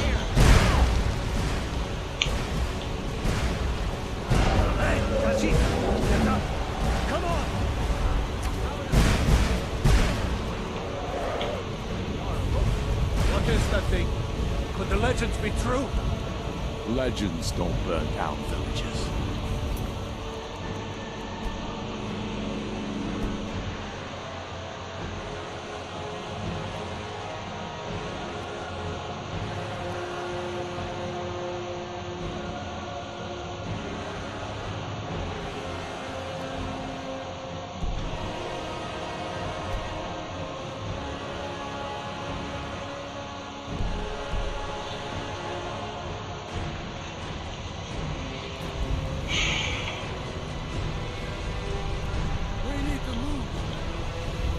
Up through the tower.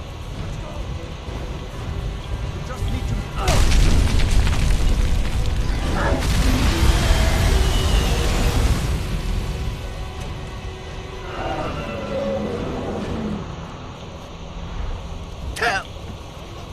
Focus on me. You can do it. Hemming, you need to get over here. Now! That boy, you're doing great. Toro! God! Everyone get back! Still alive, prisoner? Keep close to me if you want to stay that way. Gunnar, take care of the boy. I have like to find General Kagvar. Tullius and join the defense. Gods guide you, Hadval.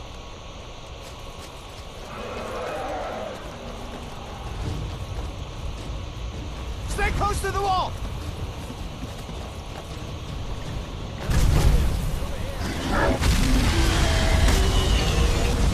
I mean, he is the world leader, but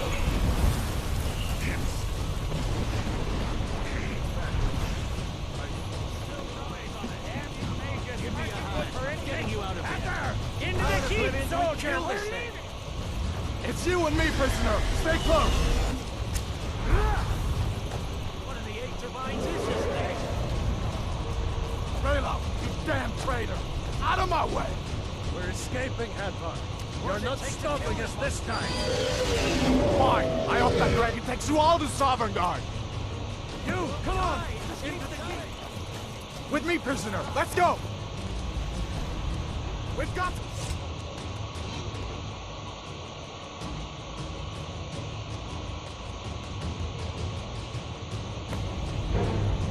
Looks like we're the only ones who made it. Was that really a dragon?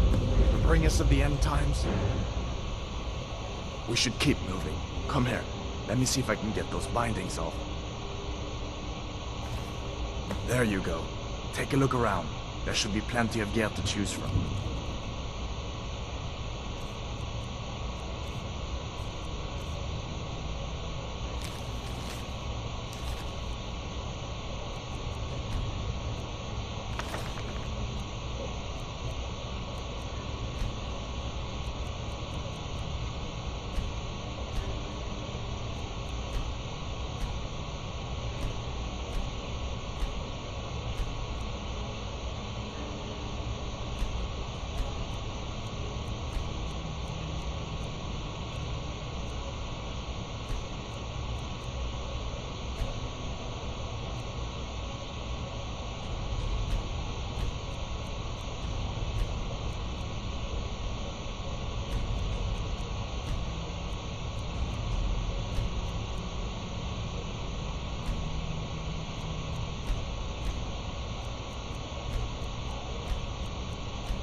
this is how I play. So, don't like it. Move on.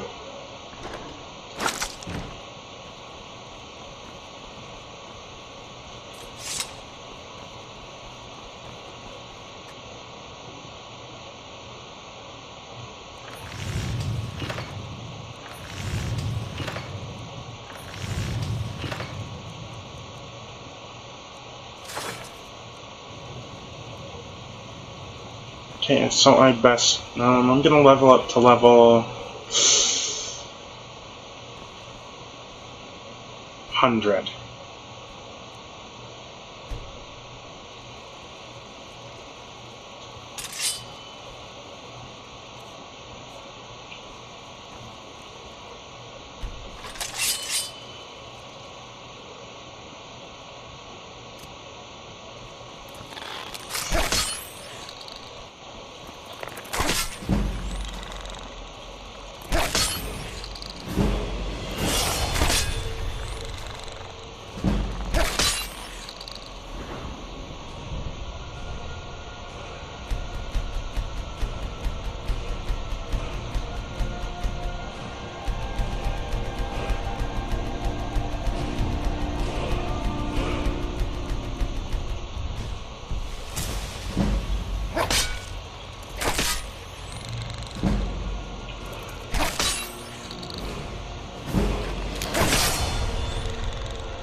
Oh well. Oh.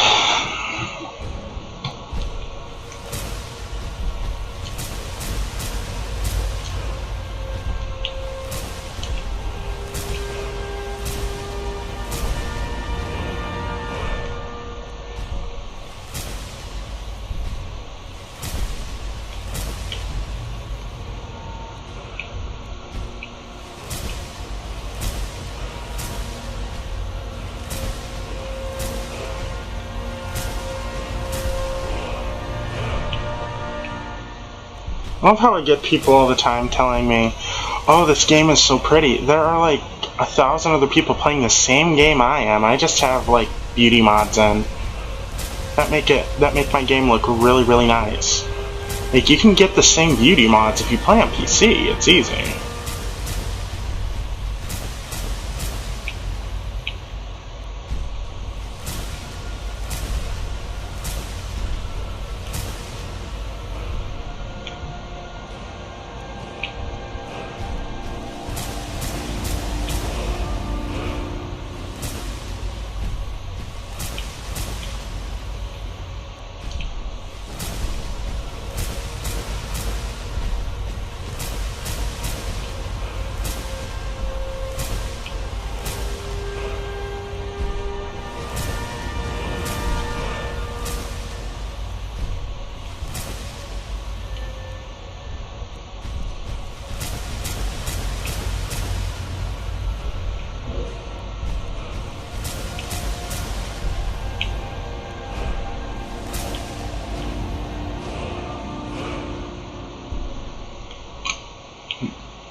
This is on Legendary, by the way, guys, so if you see me having trouble with enemies that I would normally not have, like be one-shotting or two-shotting, yeah, that's because this is on Legendary, and I feel like challenging myself. I'm out of breath. Hear that?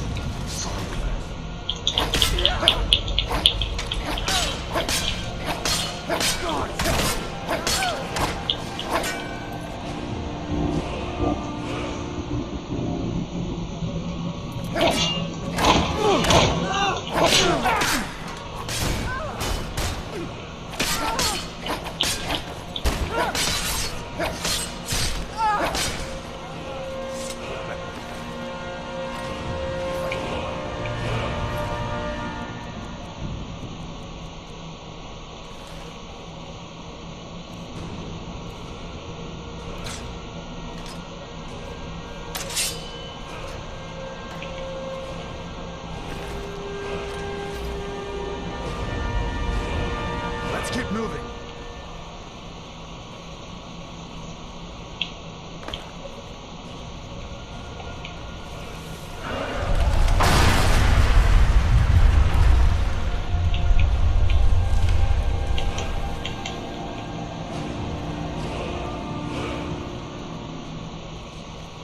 What are you doing?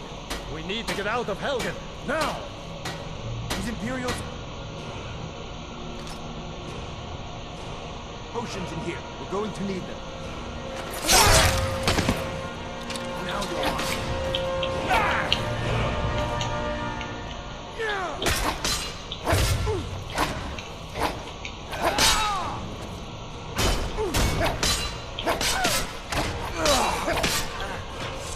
An old stalwart. Is it?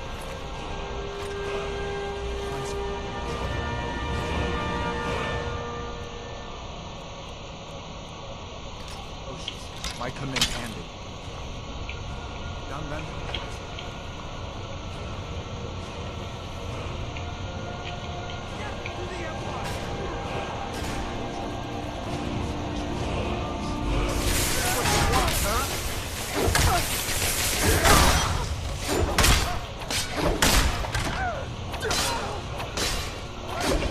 There's no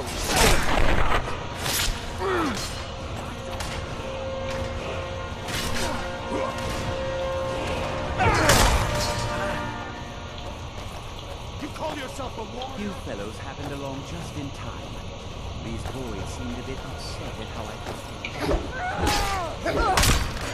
A dragon is attacking now. Hot dragon.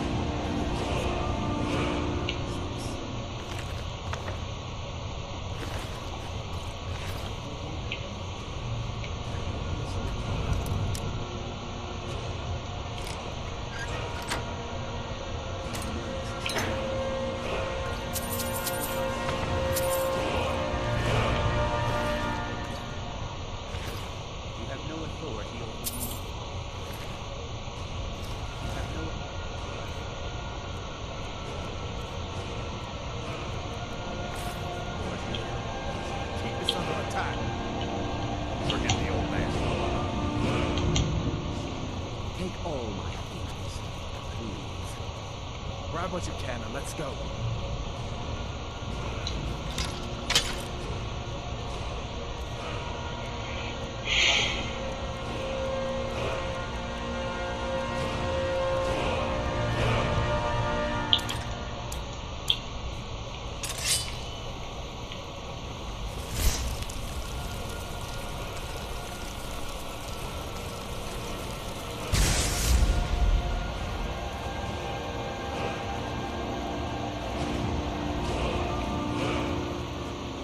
Oblivion are we supposed to go? Where's the way out? Just give me a minute. Let me see. You won't take us alive.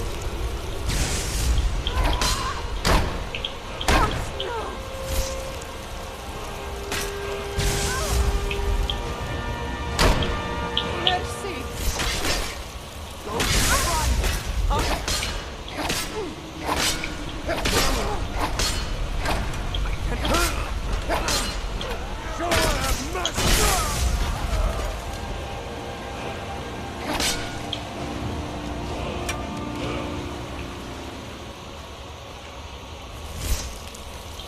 It's not.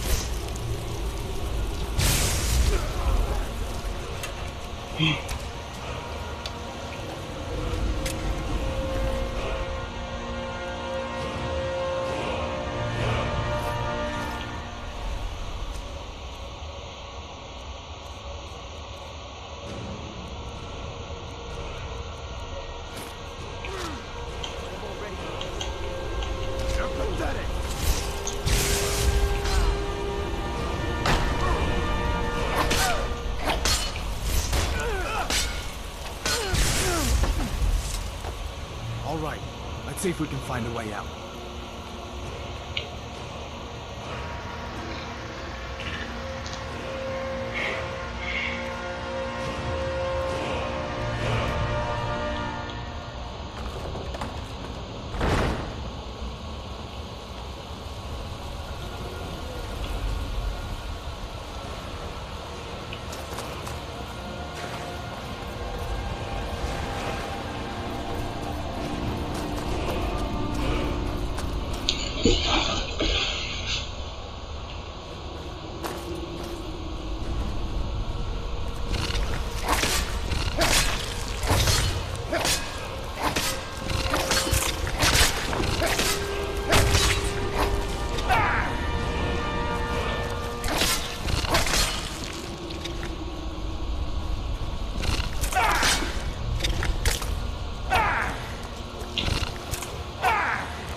Looks like he's gone for good this time. But I don't think we should stick around to see if he comes back. Closest town from here is River. My uncle's the blacksmith there. I'm sure he'd help you out. It's probably best if we split up. Good luck. I wouldn't have made it without your help today.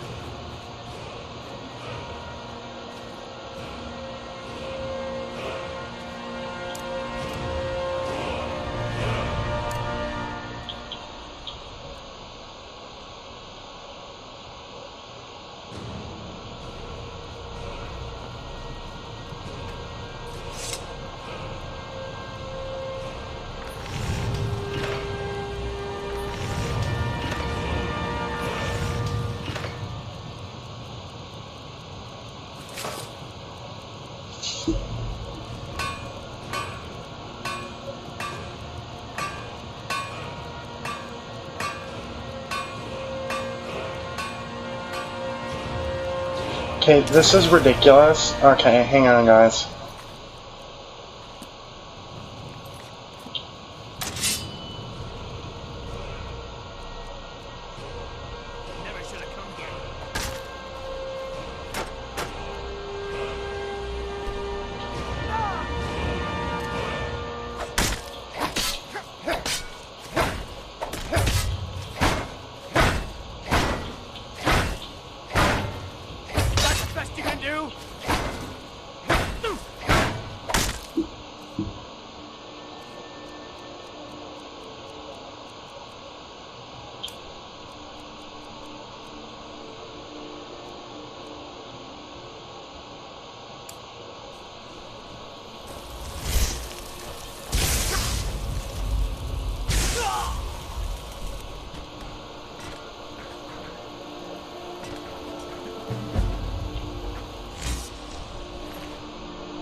Am I gonna have to take this out? Because I find this disappointing that I'm gonna have to take out one of my favorite mods.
Okay, I usually start the game with at least ebony armor, because I like the ebony armor. It looks nice. It's just, I'm having trouble here understanding where the fuck my ebony armor and weapons went. I mean, I'm perfectly fine with wearing cleric armor, but I'd prefer to know where my ebony armor is, or my ebony weapons are.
First of all, that Dark Brotherhood shit.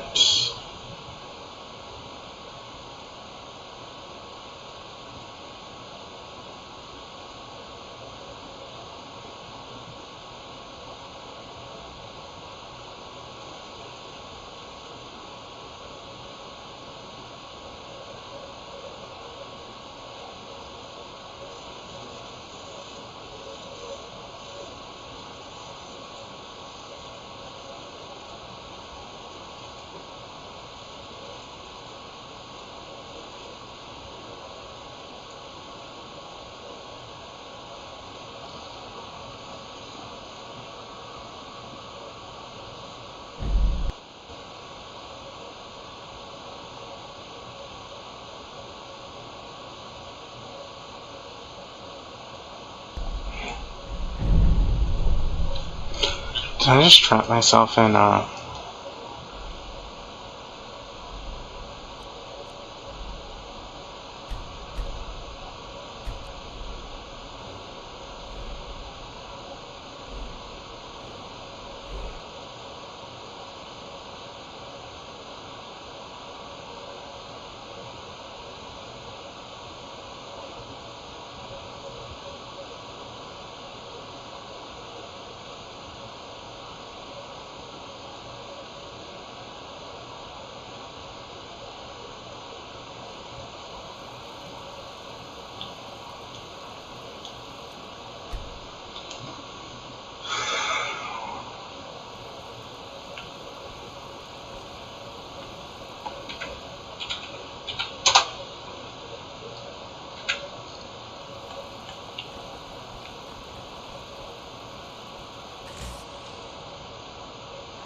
wow, I might actually have to take this out.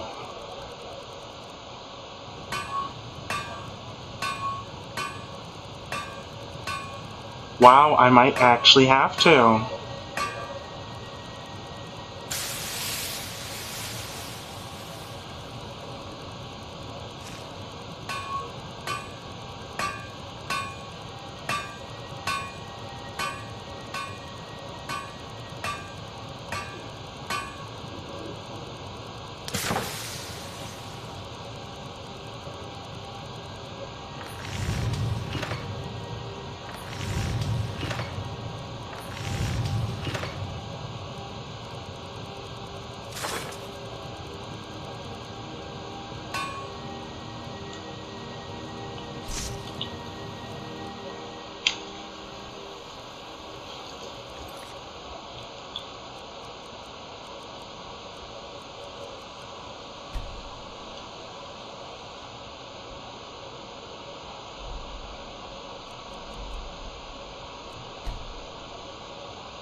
No. I think that everything has just disappeared.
I'm not gonna uninstall all my mods, but I'm gonna.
Okay, what the fuck is going on?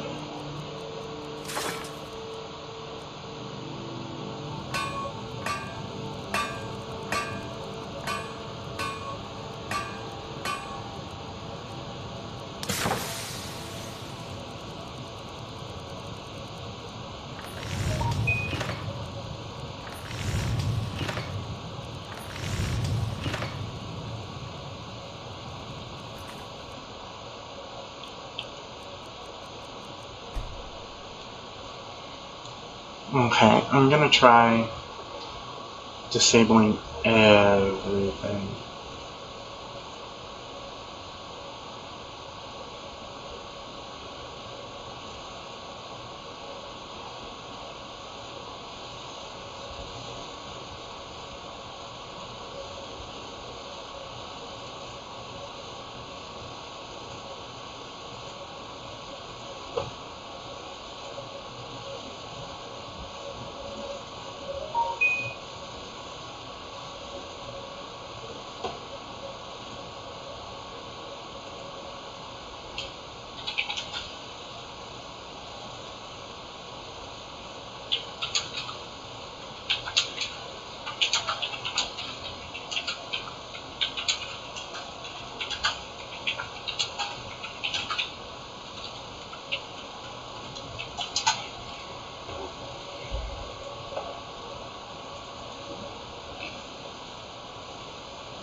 Gonna see if that fixes it. Because if that does fix it, then fuck yeah.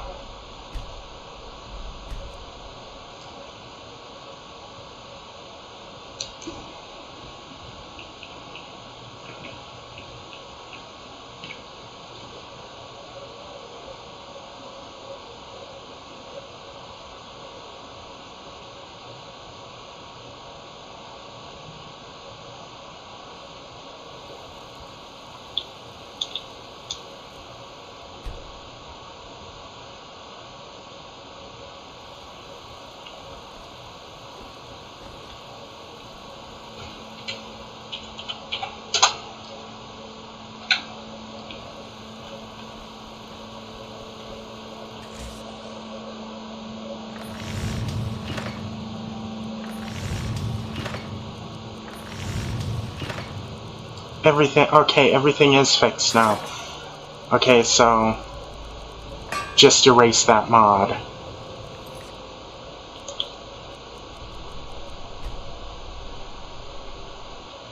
Okay, I figured it out. Fucking A, finally.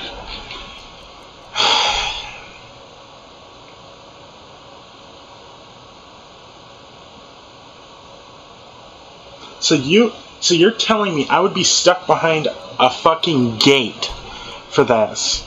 Goodbye, you shitty mod.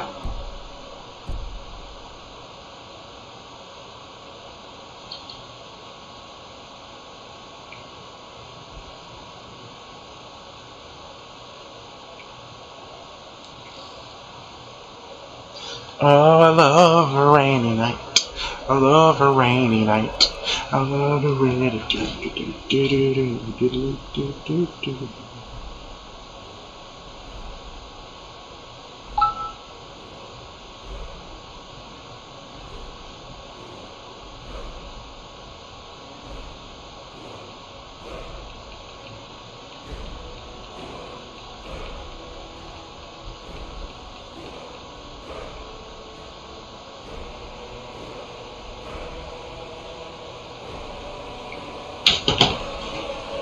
Now to rinse.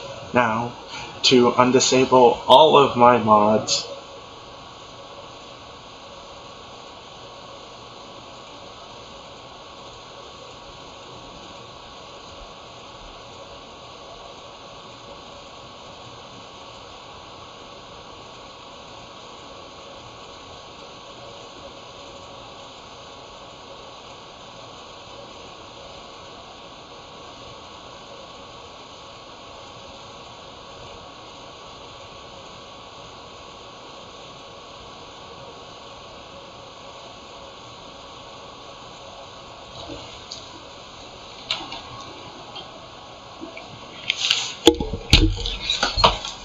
I shall be back.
Okay,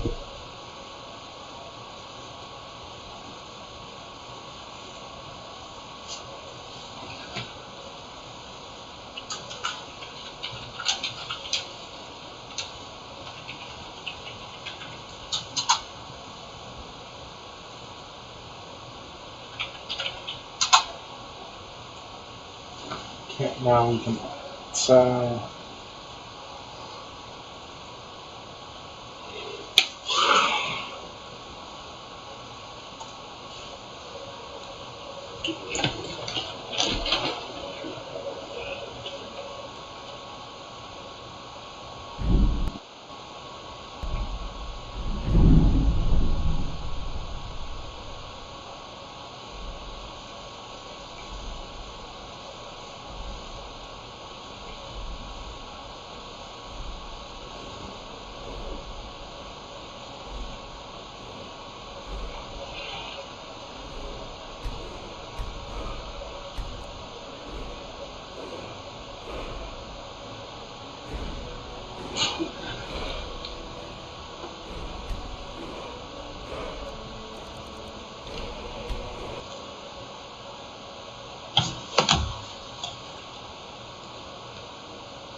Is this one the follow form?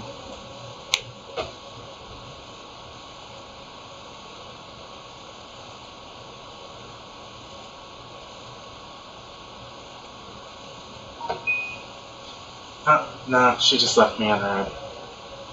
Bitch.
Now, y'all, I'm gonna say this now.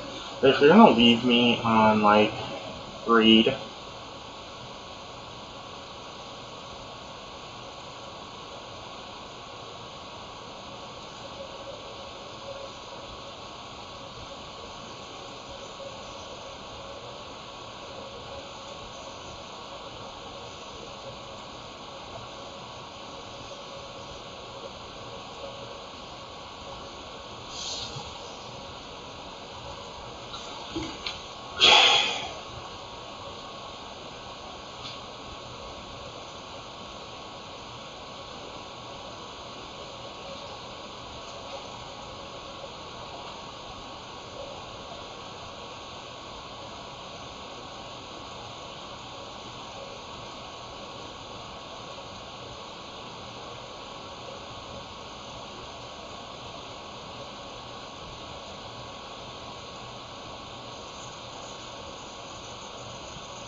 now you can finally play. Okay.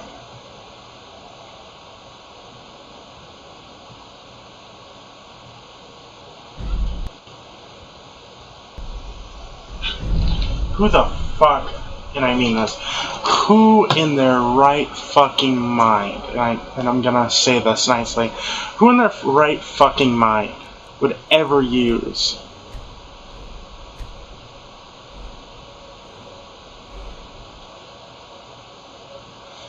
that?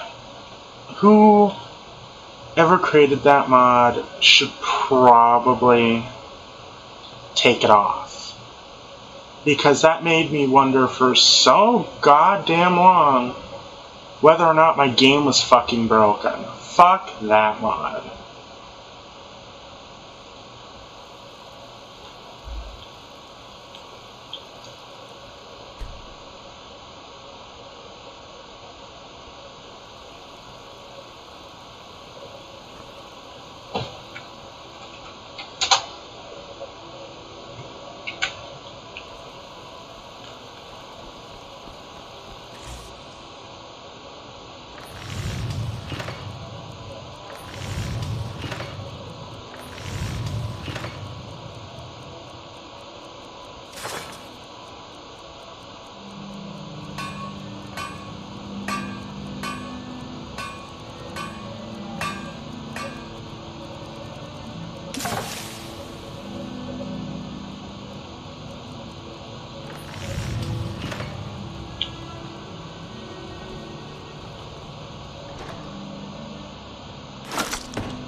shores, bones. What happened to you, boy? Are you in Uncle, some kind of please, trouble? keep your voice down. I'm fine, but we should go inside to talk. What's going on? You there. The Dawn Guard is looking for anyone willing to fight against the growing vampire menace. What do you say? Ha! Ezron's going to like you. Go talk to him at Fort Dawn Guard, southeast of Riften. He'll decide if you're Dawn Guard material.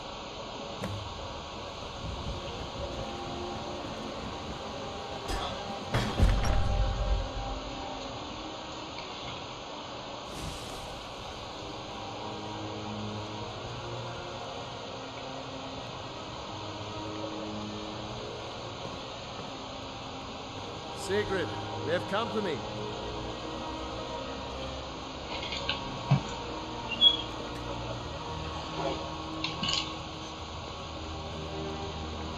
Hadvar, we've been so worried about you. Come, you two must be hungry. Sit down and I'll get you something to eat. Now then, boy, what's the big mystery? What are you doing here looking like you lost an argument with a caveman? I don't know where to start. You know I was assigned to General Tullius' goal. We were stopped in Helgen when we were attacked by a dragon. A dragon? That's ridiculous. You aren't drunk, are you, boy? Husband, let him tell his story. Not much more to tell. This dragon flew over and just wrecked the whole place. Mass confusion. I don't know if anyone else got out alive. I doubt I made it out myself, if not for my friend here. I need to get back to Solitude and let them know what's happened. I thought you could help us out. Supplies a place to stay. Of course. Any friend of Hadvar's is a friend of mine. Glad to help however I can. Like I said, I'm glad to help in any way I can. But I need your help. We need your help. The Jarl needs to know if there's a dragon on the loose. Riverwood is defenseless. We need to get word to Jarl Balgruuf in Whiterun to send whatever soldiers he can. If you'll do that for me, I'll be in your debt.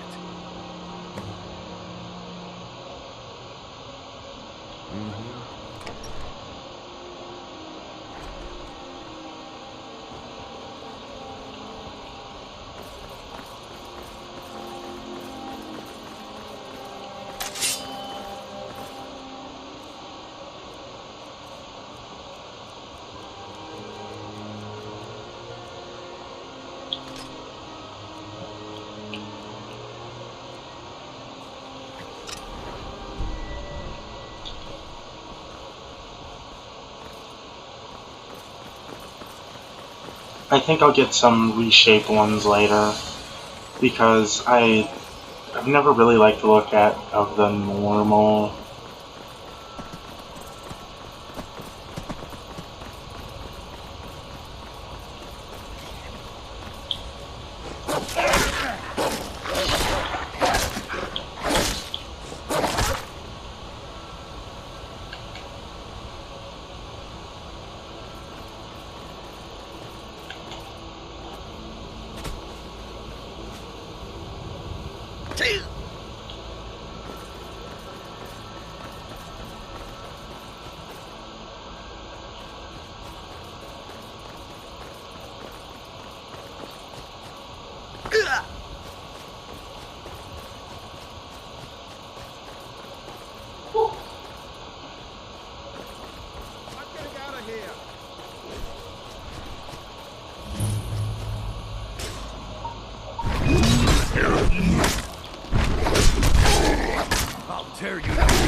Oh, come on. You can accidentally hit one of these fuckers and they'll all of a sudden be all pissed at you. And it's like, whatever. Doesn't matter, I can just go back.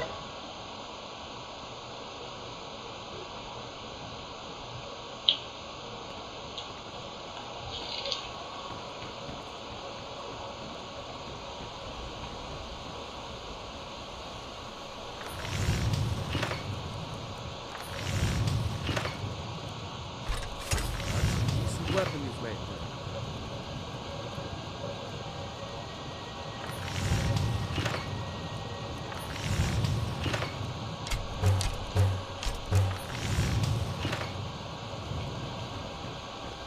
Take what you need, my friend.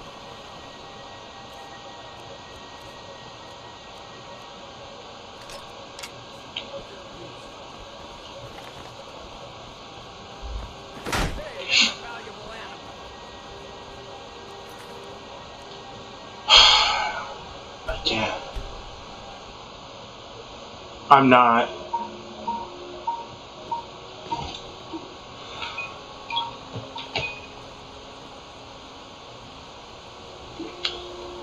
Having a good day. God damn it.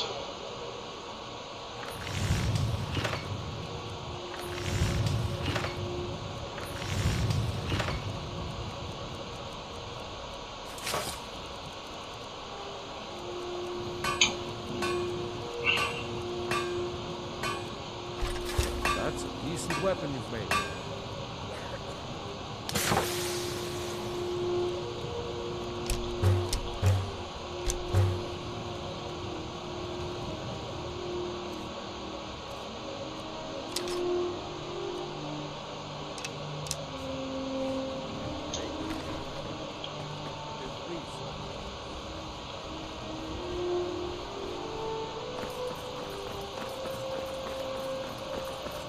I literally could, like, beat Alduin right now, and they'd all still attack me for accidentally touching their chicken.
Must have scared them off.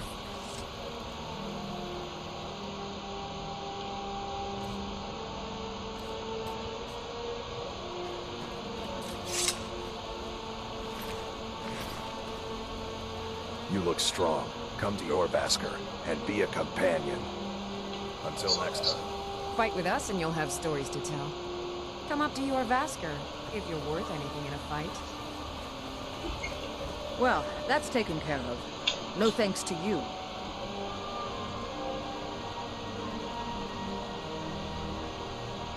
Certainly not.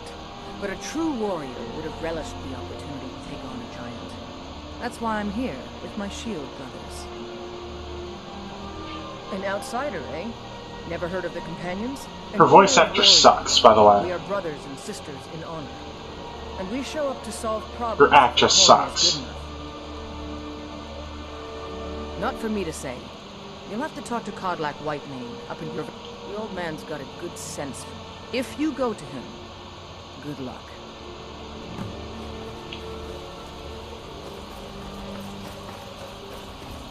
First things first, pick out flowers.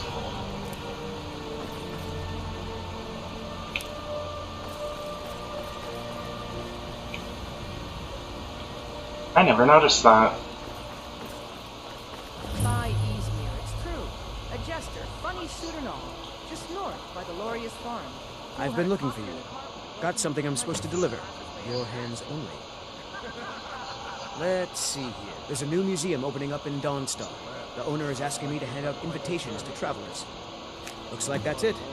Got to go. Maybe you weren't coming back. You sound like my mom.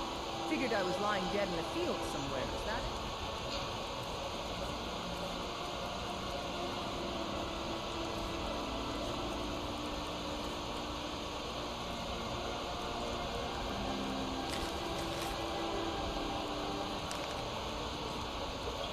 Oh, did cross my mind. Nope. Sorry.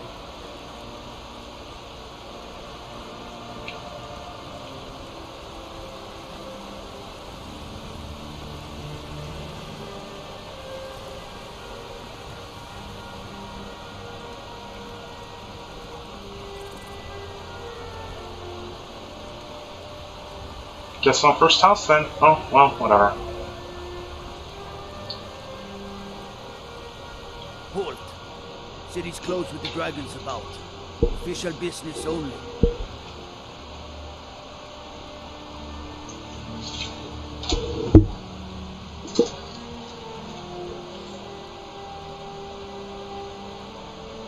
Riverwood's in danger too. We better go on in. We'll find the Jarl in Dragon's Reach, at the top of the hill.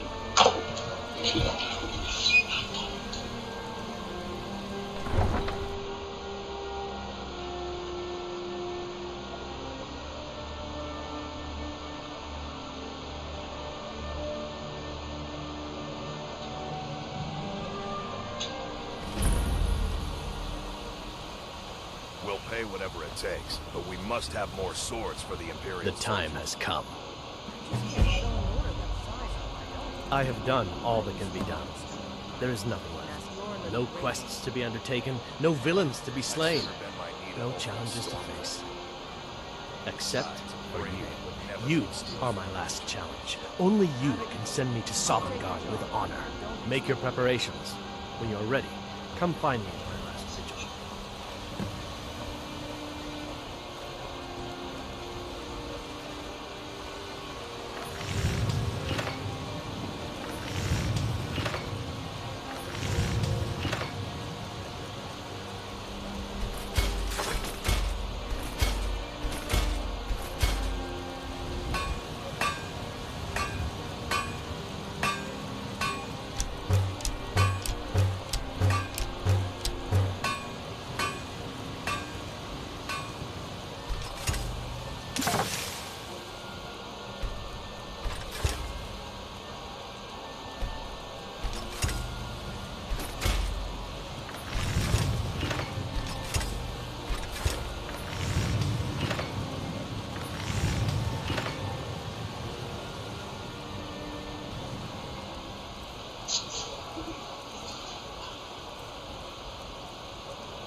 Want to hear a little Nord wisdom?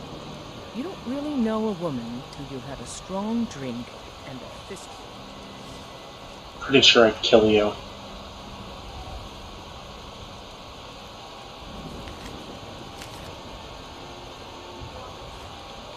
I'm more woman than you can be. Think you can go blade a... And why not? I could beat anyone in this city, barehanded. 100 gold says I knock your hide to the ground. Just fists. No weapons, no magic, no crime. Let's go. Come on. See what you're made of.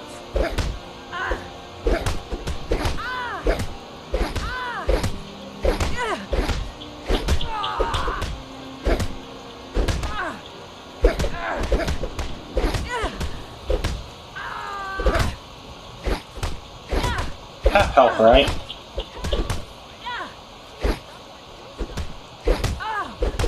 I was like, hell yeah, go, go, but...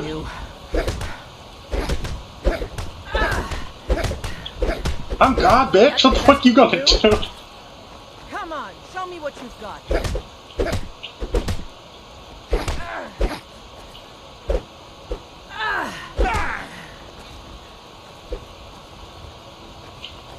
Ooh.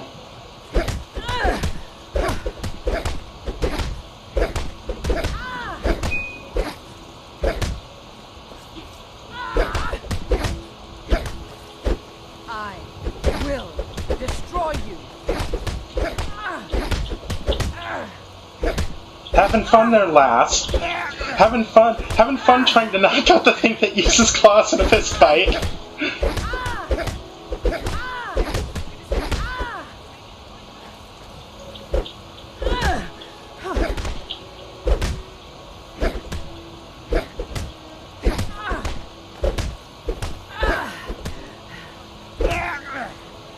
Come on, show me what you've got.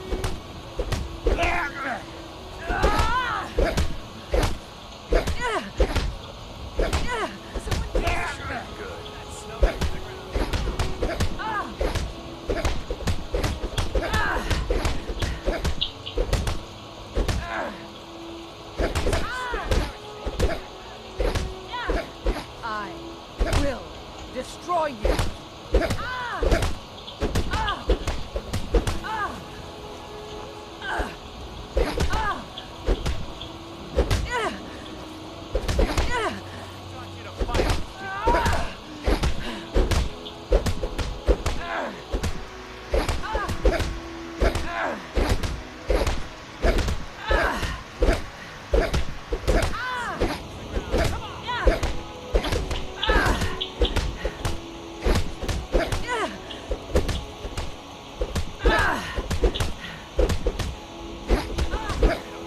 Keep those hands. Gosh, no.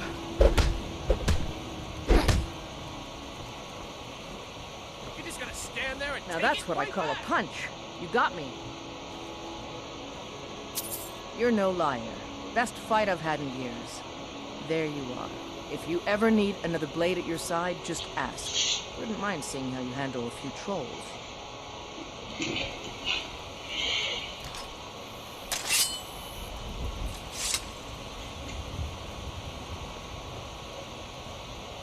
The runes on my armor look fucking awesome.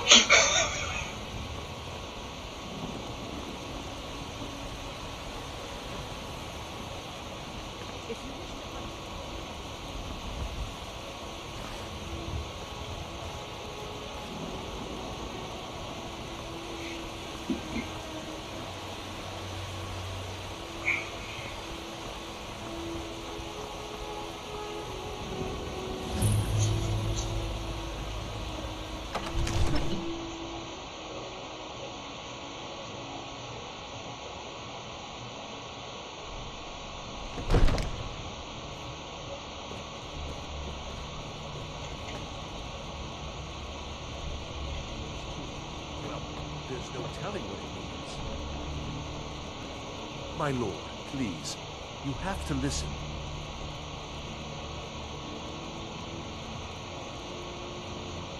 What would you have me do then? What's the Nothing? meaning of this interruption? My lord, Jarl Balgruuf please. is not receiving Don't try visitors. to rash action. I just think we need more information before we act. Well, That explains why the guards let you in. who's this then? Come on then. The Jarl will want to speak to you personally.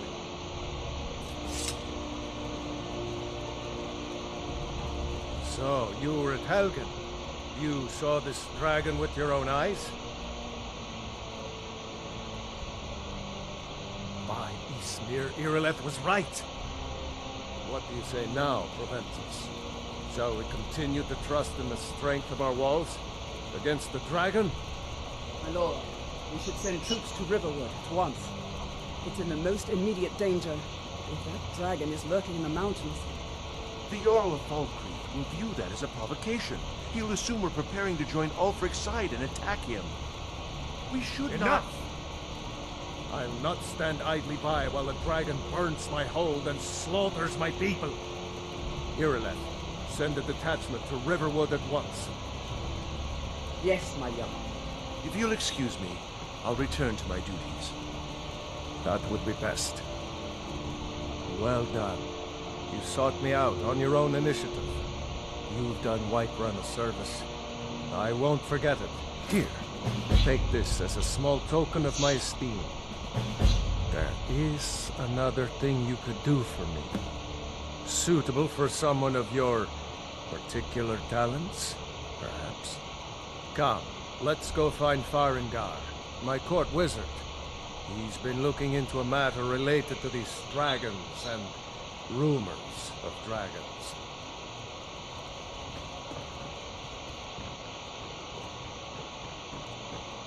Come to Dragon's Reach to discuss the ongoing hostilities, like the rest of the great warriors? What? Project? You think you could help me? I really don't think so.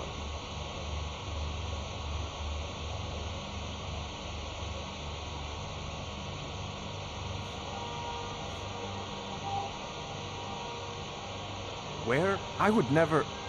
Ah, I see. You are a fellow enchanter. Please forgive my earlier rudeness. I am so often interrupted by visitors wandering in. I can occasionally become quite savage. Now, what did you say you wanted? I hate this man. Ah, indeed? The Jarl. Oh yes, he must be referring to my research into the dragon.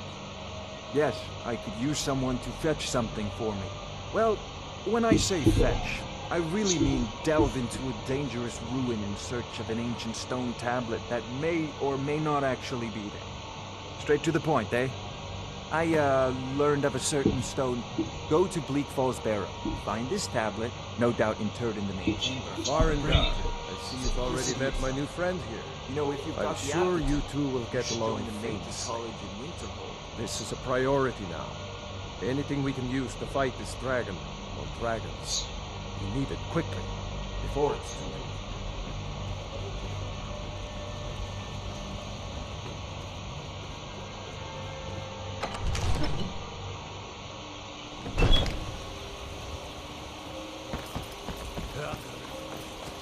See, the Ebony Warrior could have been called so many different things. He could have been called the Daedric Armor Warrior, or whatever, but I kind of get why they called him the Ebony Warrior. And why they chose to put Ebony Armor on him. Because Ebony Armor actually does look the best in this game, so...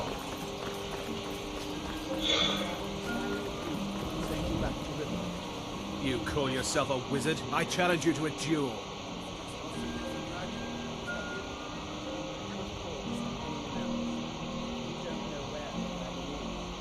The gods will be the judge of that.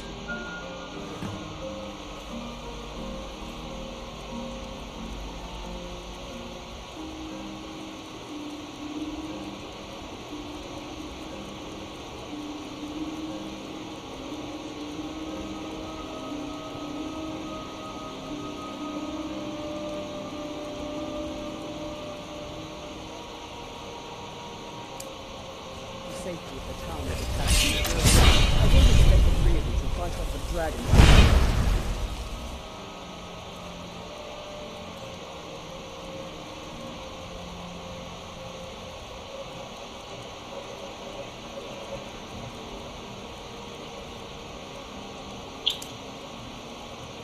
ourselves.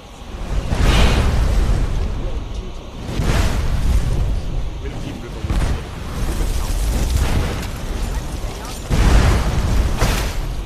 Dead! Dead!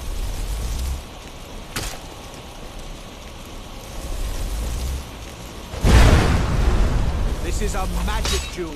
Magic, you know, with spells. You're cheating!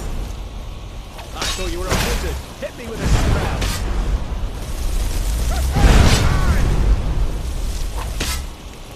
That's your back, huh? We're routed! Fall back!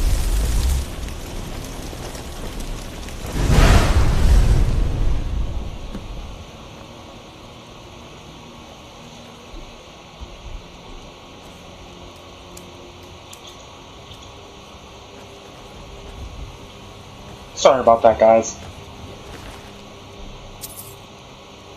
Ooh.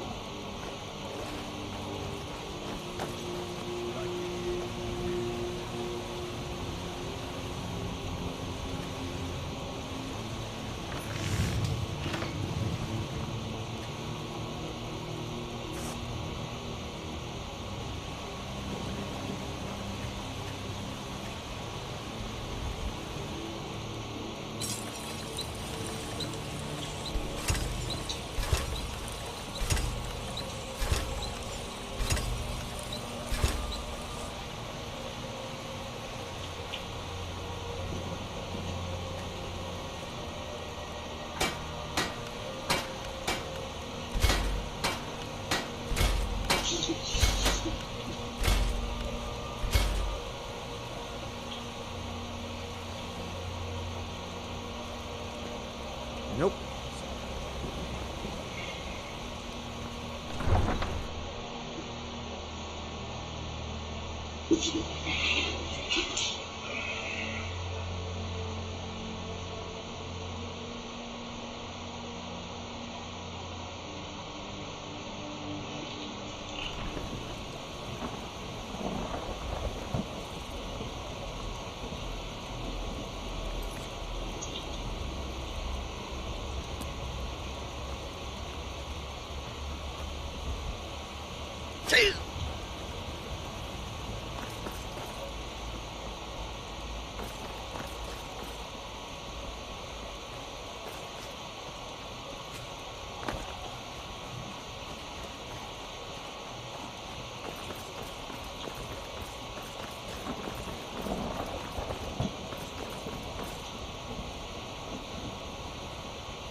You'll beg me to kill you before I'm done!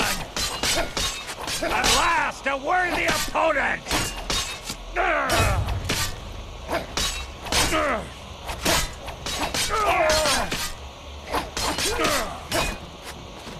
No one crosses me! No more!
Changing game time.